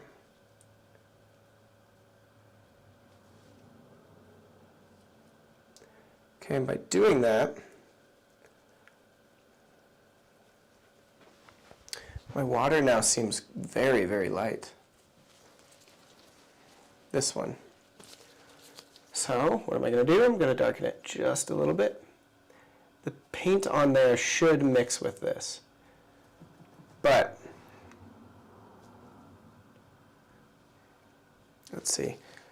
I want it to lean more turquoise. So I'm grabbing Turquoise Blue by Rembrandt, a little bit of white. Place that in. I still have a lot of purple in my brush. That dioxazine gets a little crazy. So I'm going to rinse my brush off. My Gamsol. Make a new pile. I'm not going to go into the same one. Blue, turquoise, ivory black, which is a blue, neutral blue.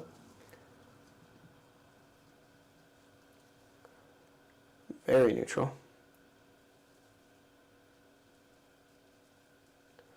We're going to test it. Boop.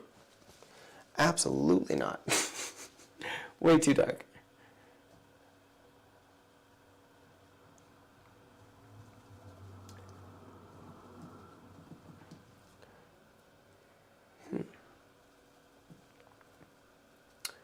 Closer. A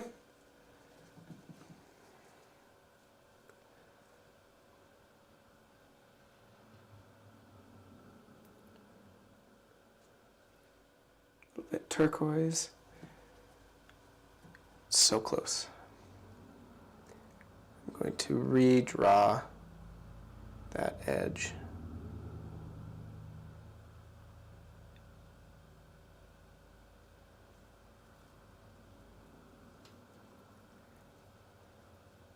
You can see it's just slightly darker.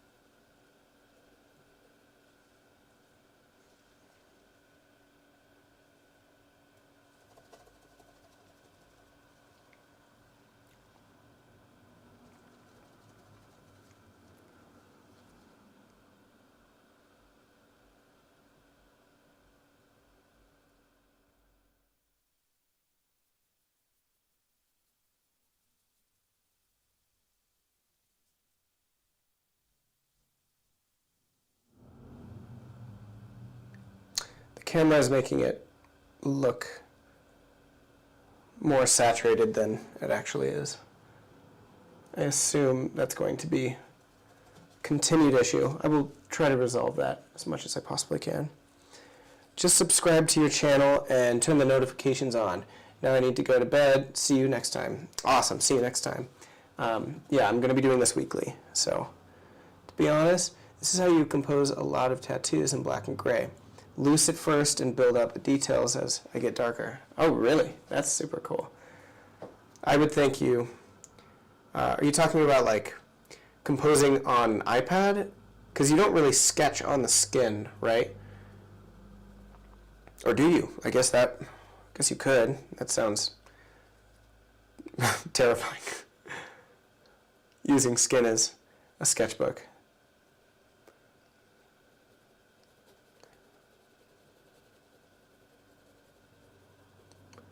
Okay, now I'm seeing maybe the foreground can be really, really dark.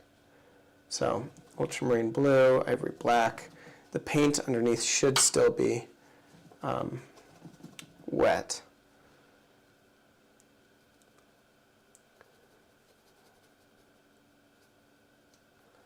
I think more ultramarine blue.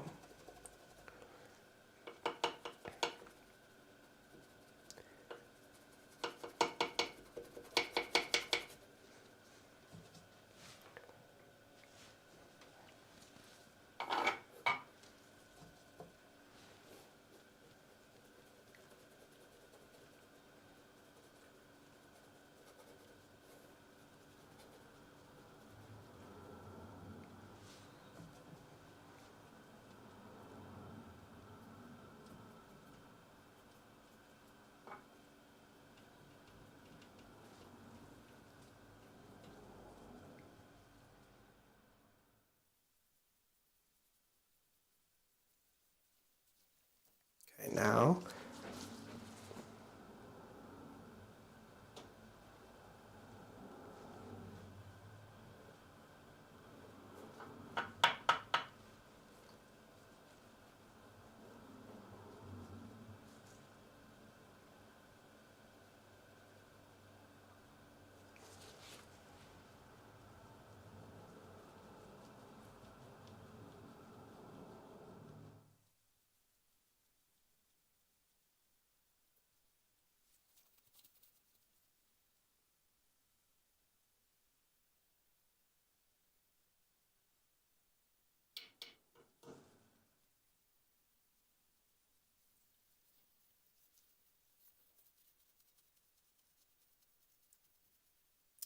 no on skin. Wow, with landscapes and very sketchy. Wow.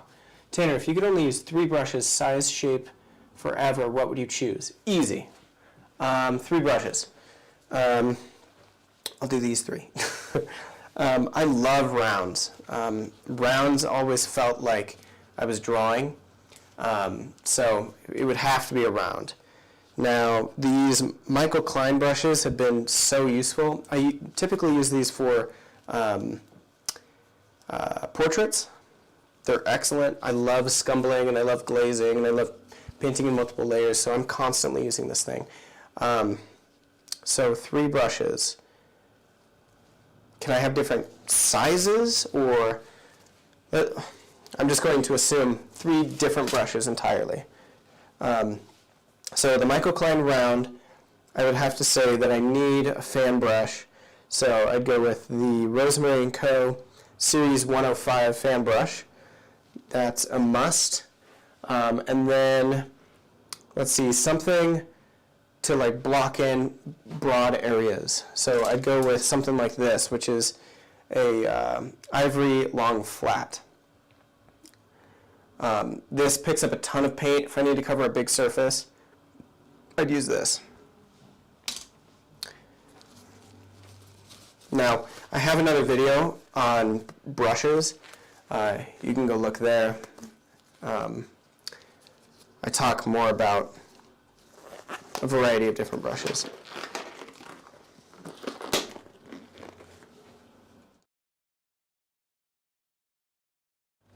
My favorite brand is Rosemary & Co. though.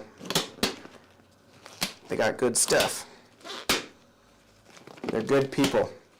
They'll be at Portrait Society this year, and my friend Kyle Ma just came out with a brush set last year, which is so cool.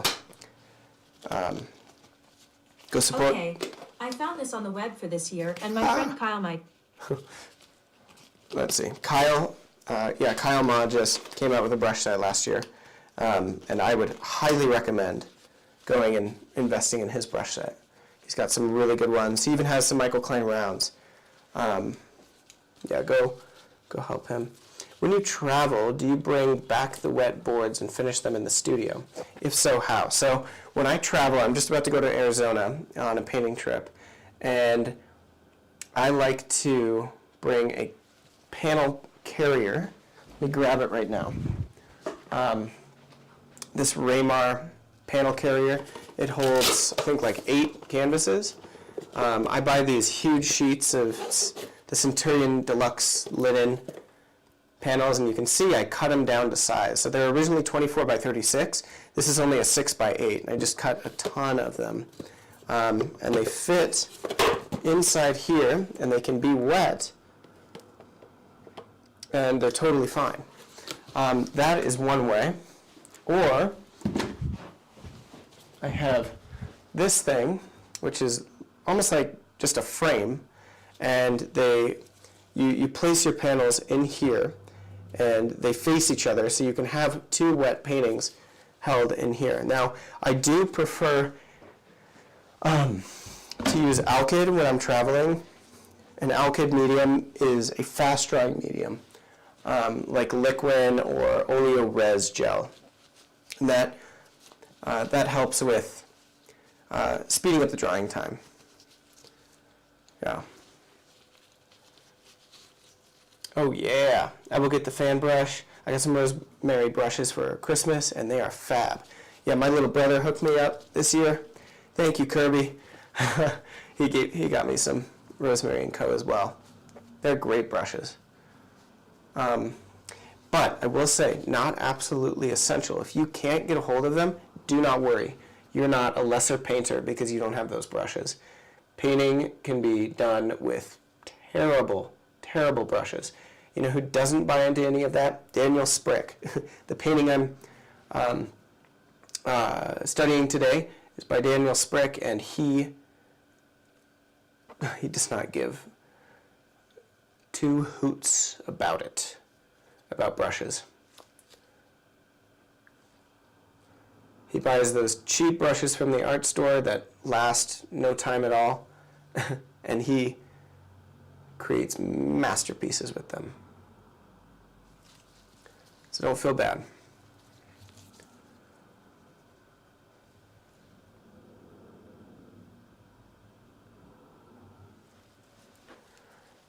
Okay, I'm backing up.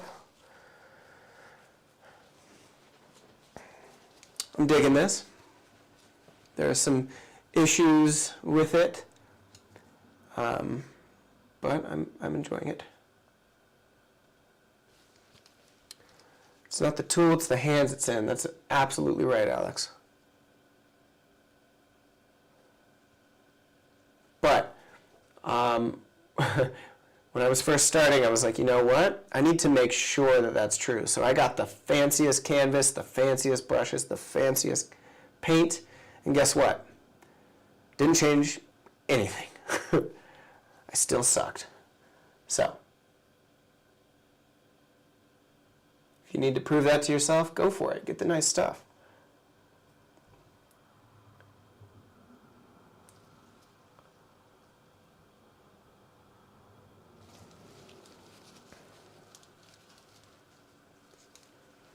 Okay, let's see. Okay, I'm going to lay in some dark notes for underneath some of these rocks. We're kind of running out of time. I've got some plans for tonight. Hope you guys are excited for the new year, or if you're already experiencing the new year, you'll have to tell us what the future is like. Hopefully it's pretty good. I'd say generally, I'm an optimist. I really am.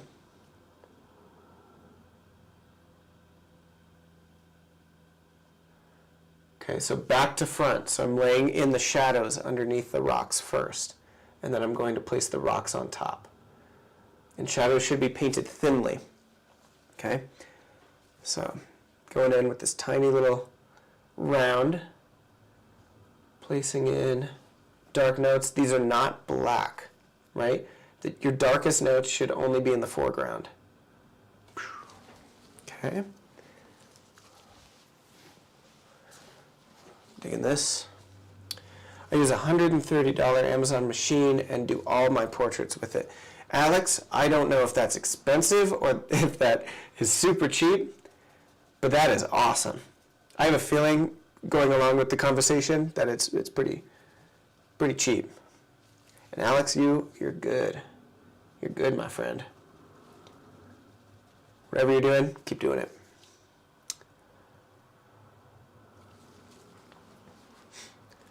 Alex is a tattoo artist in the Denver metro area. He's a little south now, but if you ever need a tattoo, contact Mr. Alex. Tattoo Alex on Instagram.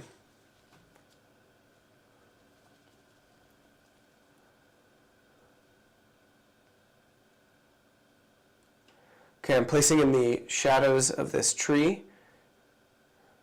Squinting down, trying to gauge the value. It's still pretty dark, but not black.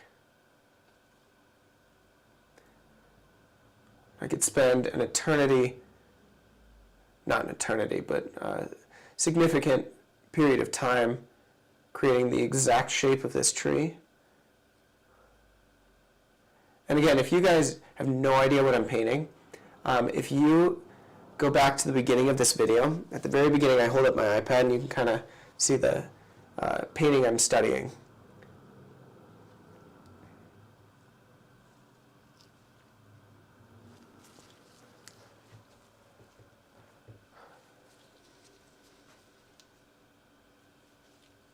You're going roller skating. Awesome.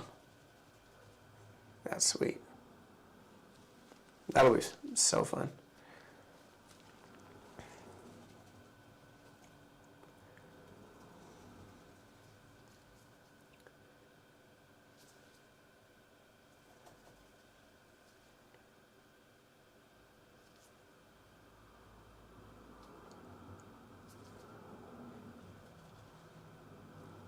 Okay, I'm laying in some of the greenery here in this tree.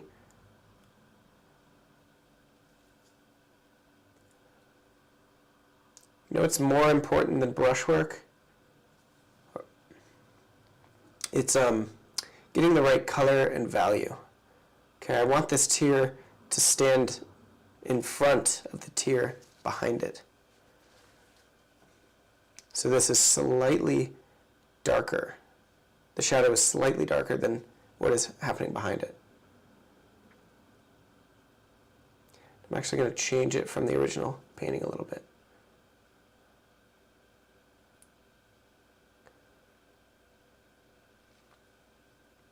Could probably go even darker. Cool. There's a lot of variation in this grass.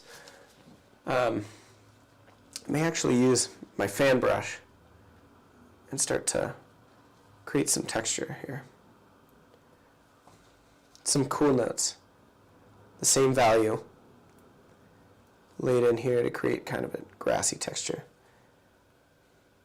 Now, if you do this too much, it might become a little mechanical and a little too Bob Rossy. Sorry, Mr. Bob Ross.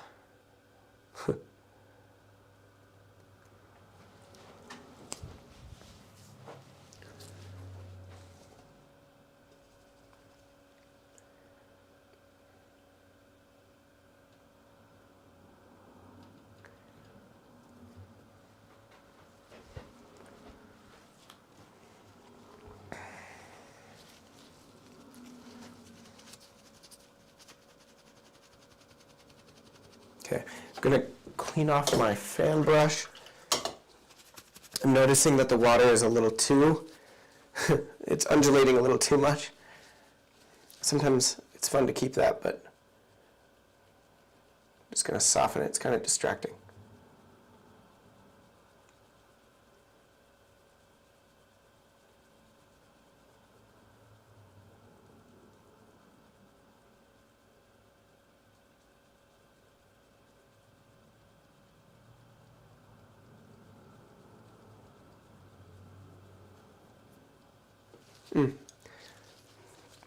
And the paint wasn't quite thick enough here, so the canvas is showing through, so I need to fix that. That's way too obvious. I agree with Alex. I'm a tattoo artist also, although not worked since COVID hit. My boss used to threaten to stab me with the tattoo needles if I didn't make them perfectly. All right. Tattoo world. Holy cow. Okay,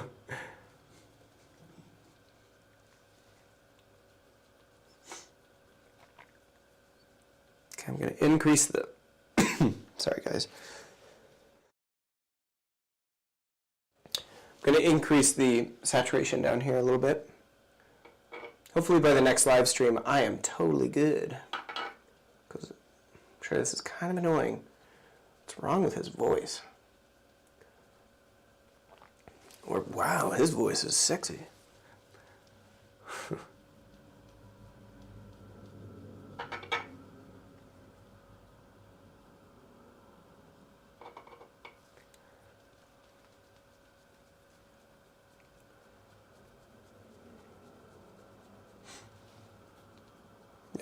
I want a consistent gradation. At a later time, I'm going to look at this painting and see if I like what's happening in this water. I have a feeling I could darken it a little bit more. So I might let all of this dry and then come back and glaze a dark layer over on top. And glazing, it used to confuse me a lot, like what the heck does that mean? It just means painting transparent paint on top of already dried pigment. Okay, so you have a layer that's dry and you're painting transparently on top. All right, Peter, thanks for being here. I will see you. Rachel, what's up? How you doing? Glad you're here. Welcome to the first official live stream. Okay, let's see. Need to put in this ridge here.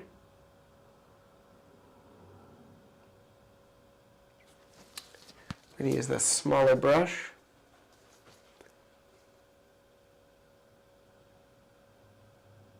I don't want it too pronounced, so I'll soften this after I lay in this brush stroke. Okay. Yep. See, fan brush is essential. That's what I was saying. Okay, so I laid in all of these little dark notes for the shadows underneath the rocks. I think we are ready to place in some of those notes. So I'm going to use the same color value out here and bring this into the foreground. So it's just the titanium white, cadmium mixture, cadmium lemon, and a little raw umber. Okay, and I'm going to lay them on pretty thick.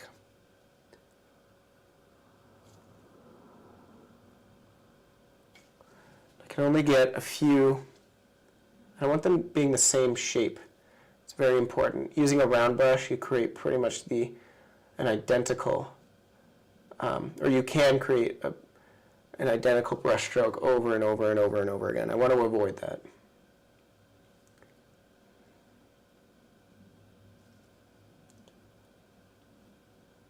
You can avoid that by loading the paintbrush a little bit different each time. You can roll the brush. You can kind of mush it around a little bit. And now that we're going around this curve, it's actually losing intensity. So I'm actually mixing into the paint intentionally, not loading it up quite as much as I was out here, out in the sunlight. Okay? Sweet. Looking pretty cool. Okay. Just for fun, let's see what pure black looks like. I think eventually we're going to have a pure black note right there. Yeah, that's significantly darker. That's the first black that I've placed in. You want to save the most intense notes for the very, very end. Okay? And I don't want it to be too thick, right? Because our shadows are thin. Awesome. Have fun on New Year's, and I'll see you next time, Persephone. Yeah, I'll do these once a week. Next week on Saturday I'll be in Arizona, so I am not going to do it on Saturday, but I assure you I will have one coming out next week.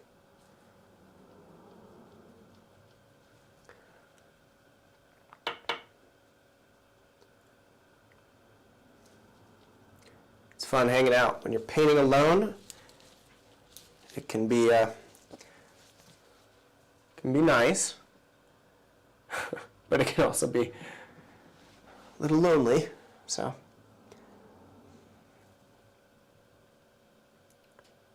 I like this. And it gives me another reason to do master studies. I'm always doing them. Maybe next time I'll do a fashion. Because I like Nikolai fashion. Right, putting in these really, really dark ivory black raw umber shadows. So when I add raw umber to ivory black, it makes it lighter, believe it or not. Even though those are very, very dark pigments, it isn't pure ivory black, therefore it is not as dark as we could possibly go.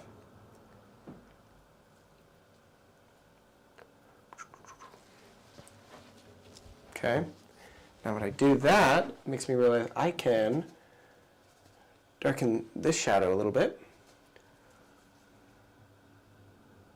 I'm going to kind of mix in that paint with a little bit of ivory black. See, this is the benefit of painting wet into wet. The paint underneath lifts. If you don't know how to handle that, it can be really annoying, or it can be great.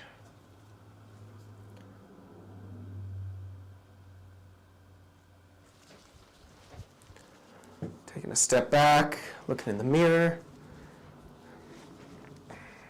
Okay, I think we could get a little bit more saturated in our greens, so let's go pure saturation on the palette. Look how intense that color is. Yellow, sap green, way too acidic, pretty gross. We're going to add a little bit of white, raw umber. Neutralize, neutralize, and I can just pull it out into all the color that we already have.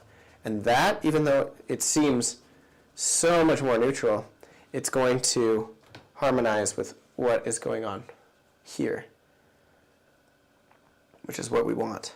Now there's so much chaos in these greens in the grass, so just like an impressionist, we're going to place the same value but different color right up next to each other and create this broken color effect.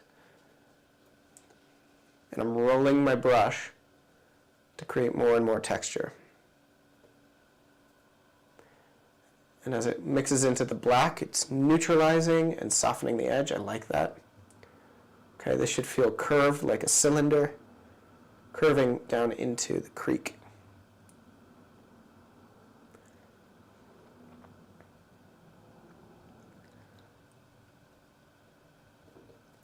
And the most saturated green should be in the foreground.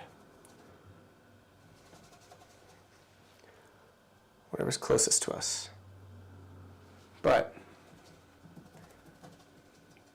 they should never reach full saturation, at least in this case, in this study. Should never be sap green straight out of the tube. We got to keep it neutral. And that way, by keeping it neutral, when you do decide to put a saturated note in, it means something. If everything is saturated, it is pretty boring. So glad you used black. So many people disagree.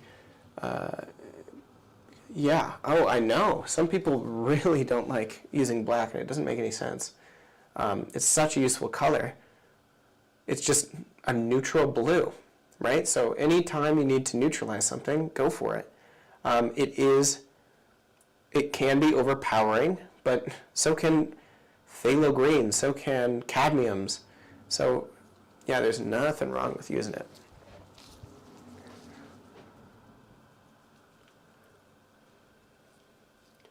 And we talked about, earlier in the stream, we talked about its disadvantage in that it dries very, very matte, which is why it's a good idea to use liquid with it, or some kind of alkyd to make it, resin to make it a little bit more shiny. Or you just varnish your painting. That's an option too.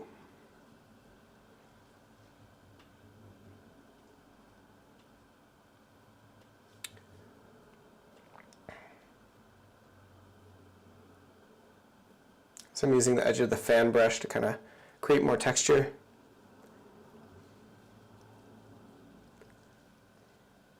Okay, soften some of this.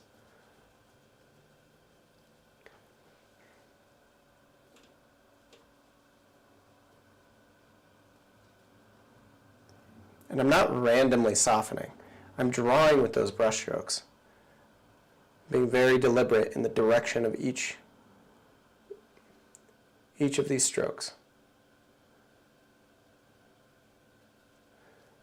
Painting with a fan brush can be really chaotic, but it's good because we tend to paint, every brush stroke being exactly the same, very monotonous.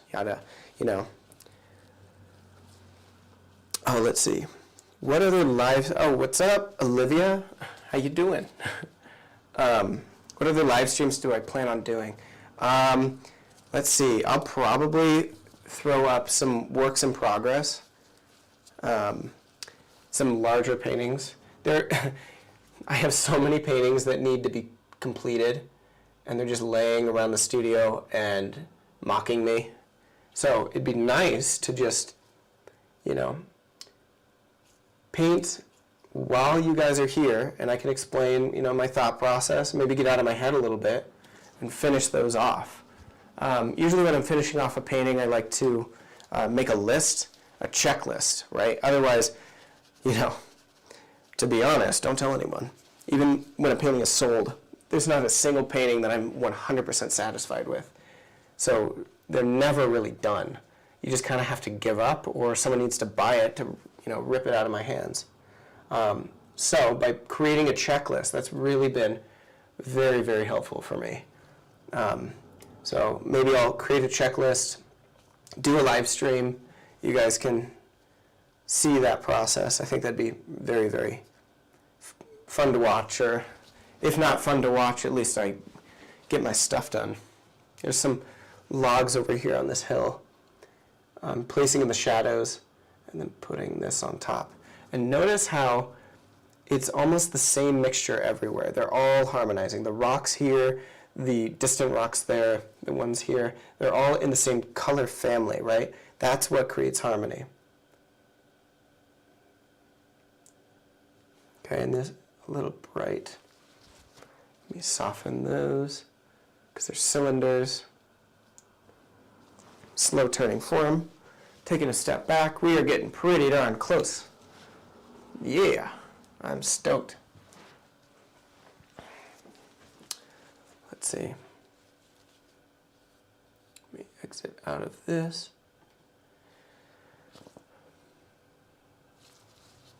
Okay, there we go. Yeah, feel free to ask any more questions. Any questions? Let's see, there's some interesting blue and purple notes in the grass over here. They're super subtle, and they're the exact same value, so I'm going to place those in there. creating a really interesting texture.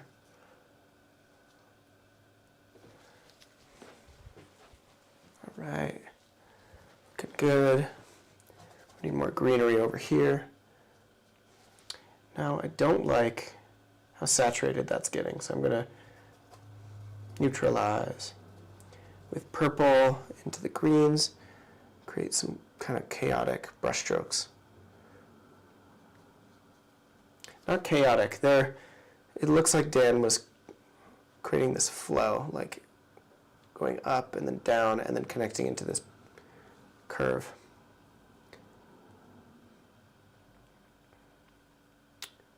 Let's see. Placing some of these. Just layers on layers on layers on layers.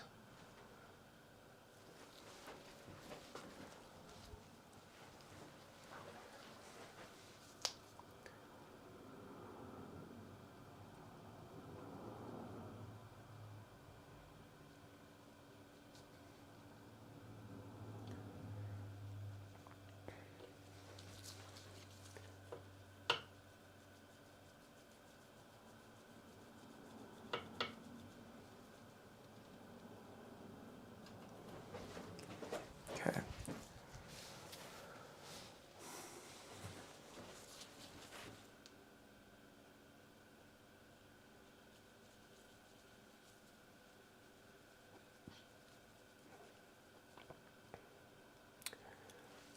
All right.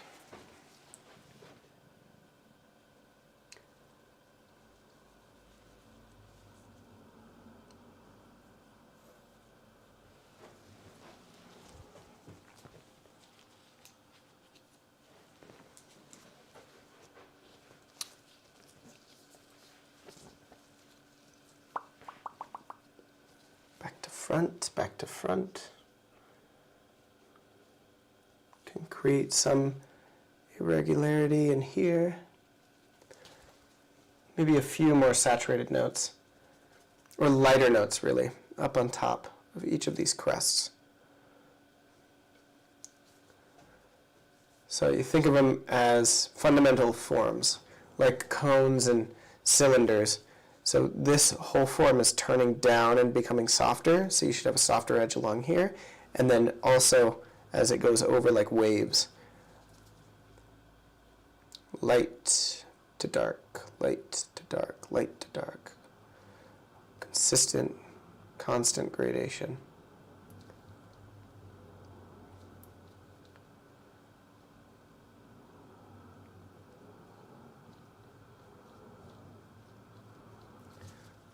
He's got a pretty saturated note here.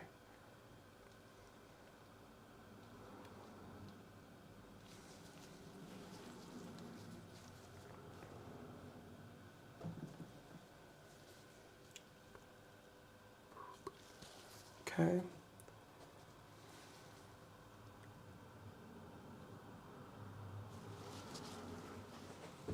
Cool. I'm seeing some really subtle reflections in the water here. Maybe they were rocks that are out of sight.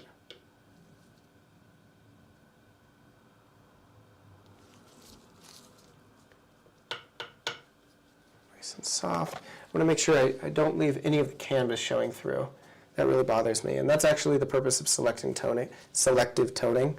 I didn't successfully selective tone or tone the canvas because I'm still seeing white.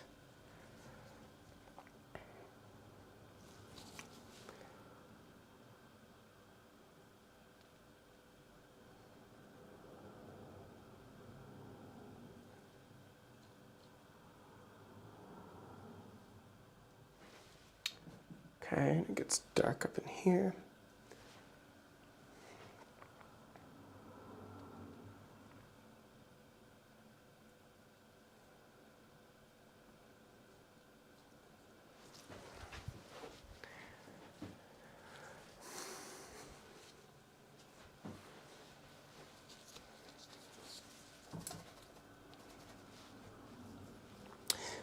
What reference are you doing for your study from? I missed the first segment. Yeah, so this is a plein air painting by Daniel Sprick.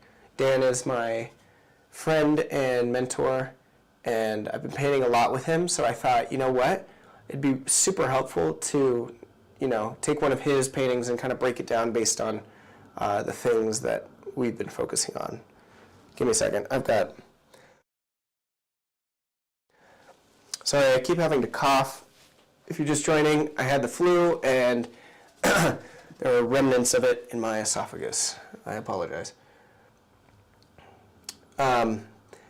So yeah, the reference, this being my first live stream, I didn't know how to put the reference on the screen. Next time I'm going to solve that because I'm realizing how important that is for you to be able to see.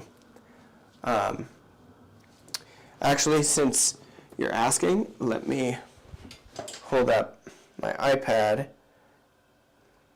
That is the reference. And yeah, it's his painting. I think it's Glenwood. He used to live there.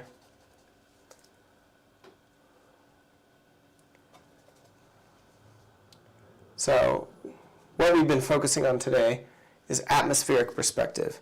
So the most distant mountains are harmonized into this really nice light shape. When you squint down, you lose that as they go back into the distance. All the shadows are lighter than the shadows that are coming forward.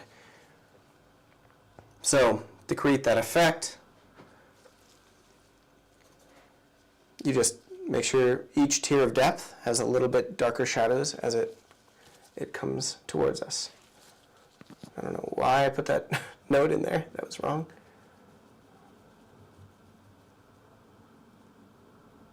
Also trying to keep my shadows thin.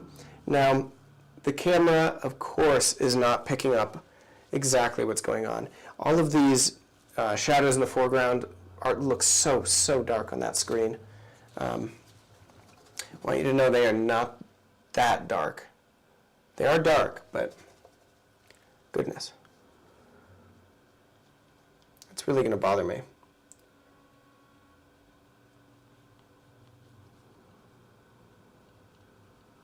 Okay.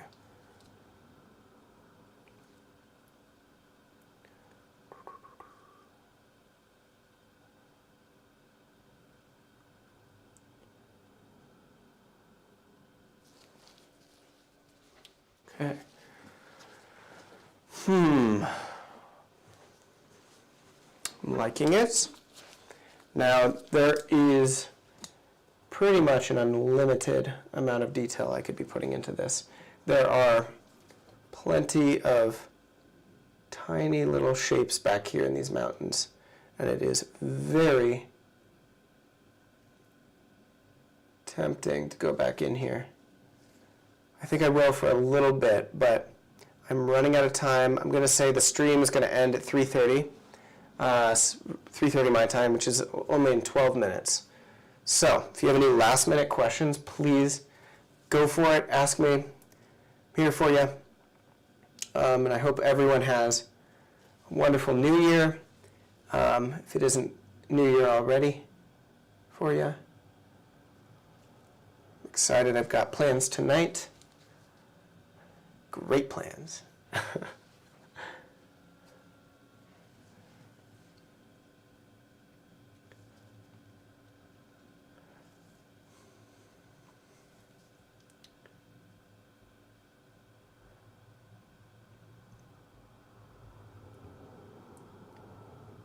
Okay, I'm seeing it's coming down. Now, all of the details that I'm adding back there need to be compressed within that range of that larger shape. If I start making things too dark or too saturated, they're just going to come forward and I'm going to lose the atmosphere. That's not good.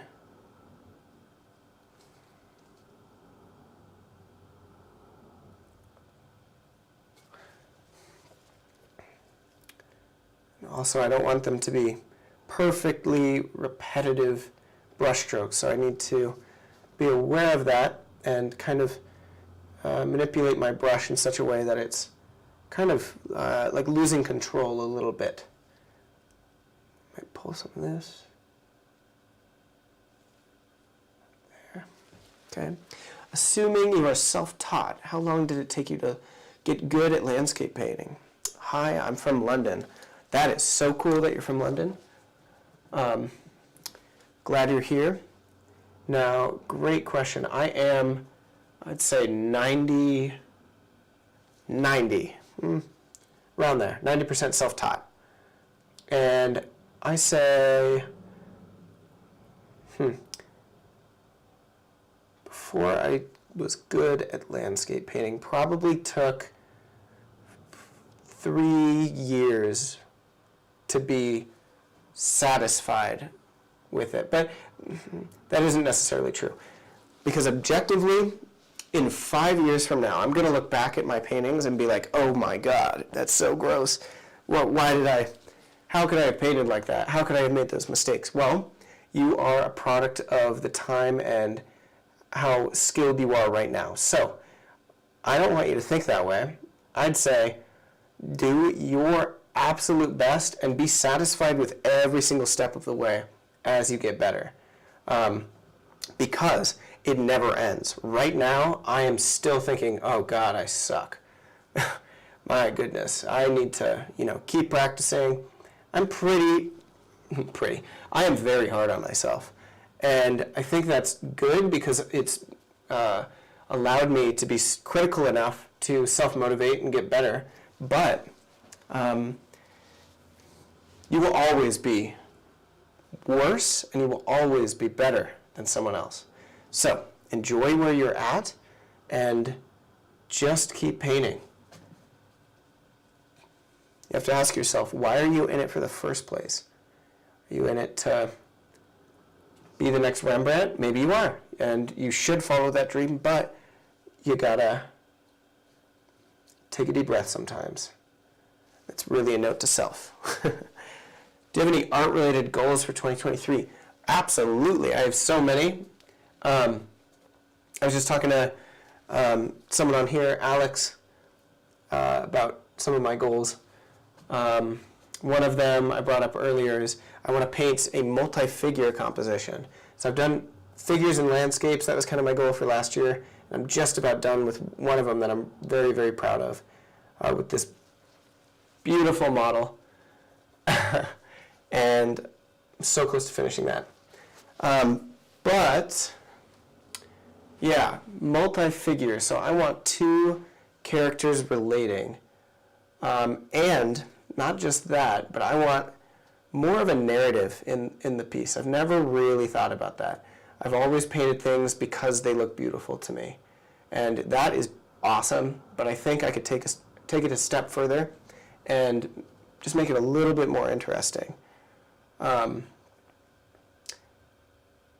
By creating some kind of theme or something happening, a story in there. I think I could learn a lot from maybe like analyzing stills and films.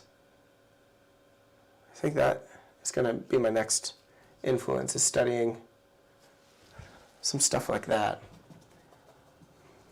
Need to get insight from other art forms. Like to not only analyze films, but also this year I'll be going to a lot of musicals and theatrical events. It's exciting. All right, let's see. Alex, you're still here? I didn't realize that. You did that one with me in Estes in 2020, and it's fire. Thanks, Alex. That's so nice. Yeah, that was fun. That was a lot of fun. I'd love to go back up there and paint. We'll have to get together soon. I have a lot to update you on, my friend. Sorry, guys, it's personal.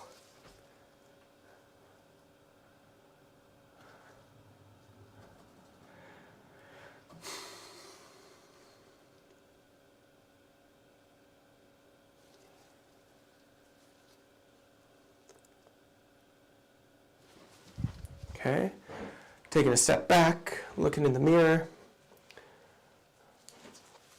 Someone was making a joke earlier that the mirror was just to look at my new haircut. Yes, I cut off all of my dreadlocks. I'm a new man. Just kidding, I'm an undercover hippie.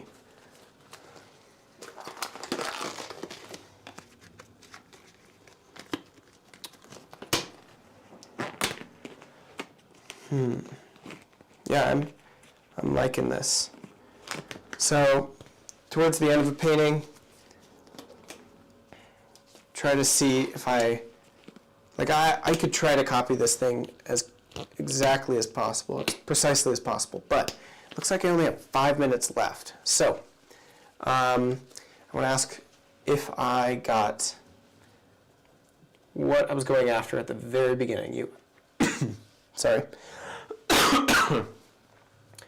You need to have goals and kind of a self-motivated, an expectation for yourself during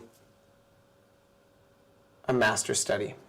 Because you can copy it exactly, but if you're not paying attention, you're not going to learn much beyond technique. So what did I learn from this? I learned, I felt like the compression of the distant mountain, that felt pretty, not easy, but it makes sense to me. I feel like if I have this on my wall and I'm working on a large landscape or something, I can look at this and remember back to the process that I used when trying to copy this. So I always have my master studies laying around the studio, and I bring them out when I need inspiration, or they're also just a fun memory, you know? Okay, so there's that. Also, the neutrality of these greens. They are so darn neutral.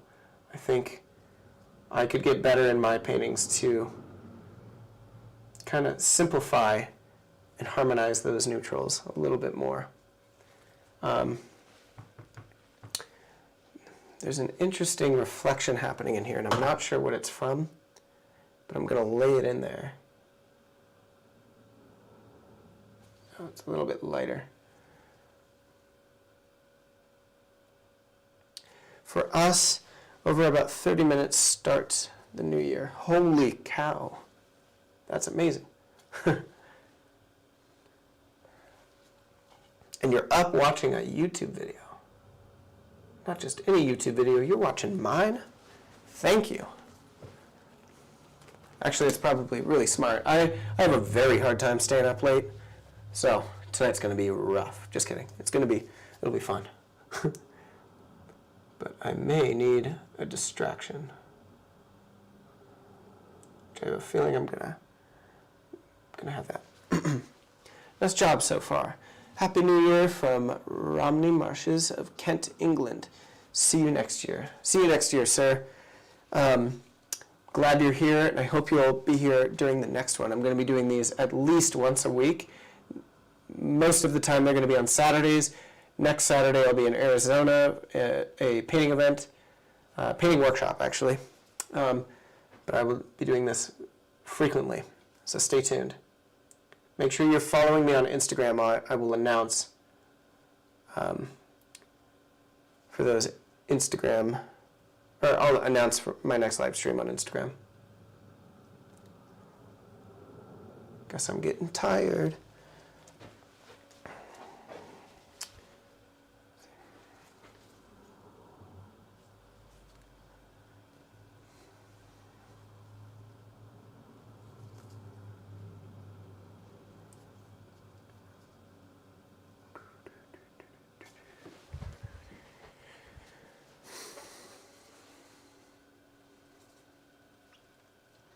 All right, looks like I have 60 seconds. I'm going to lay in a few more tree brush strokes, create a bit of a harder edge, and then I'll be done. So thank you guys for watching. I had a great time. I'm definitely doing this again. I was nervous to start, but I think think I'm figuring it out. You have to be patient with me.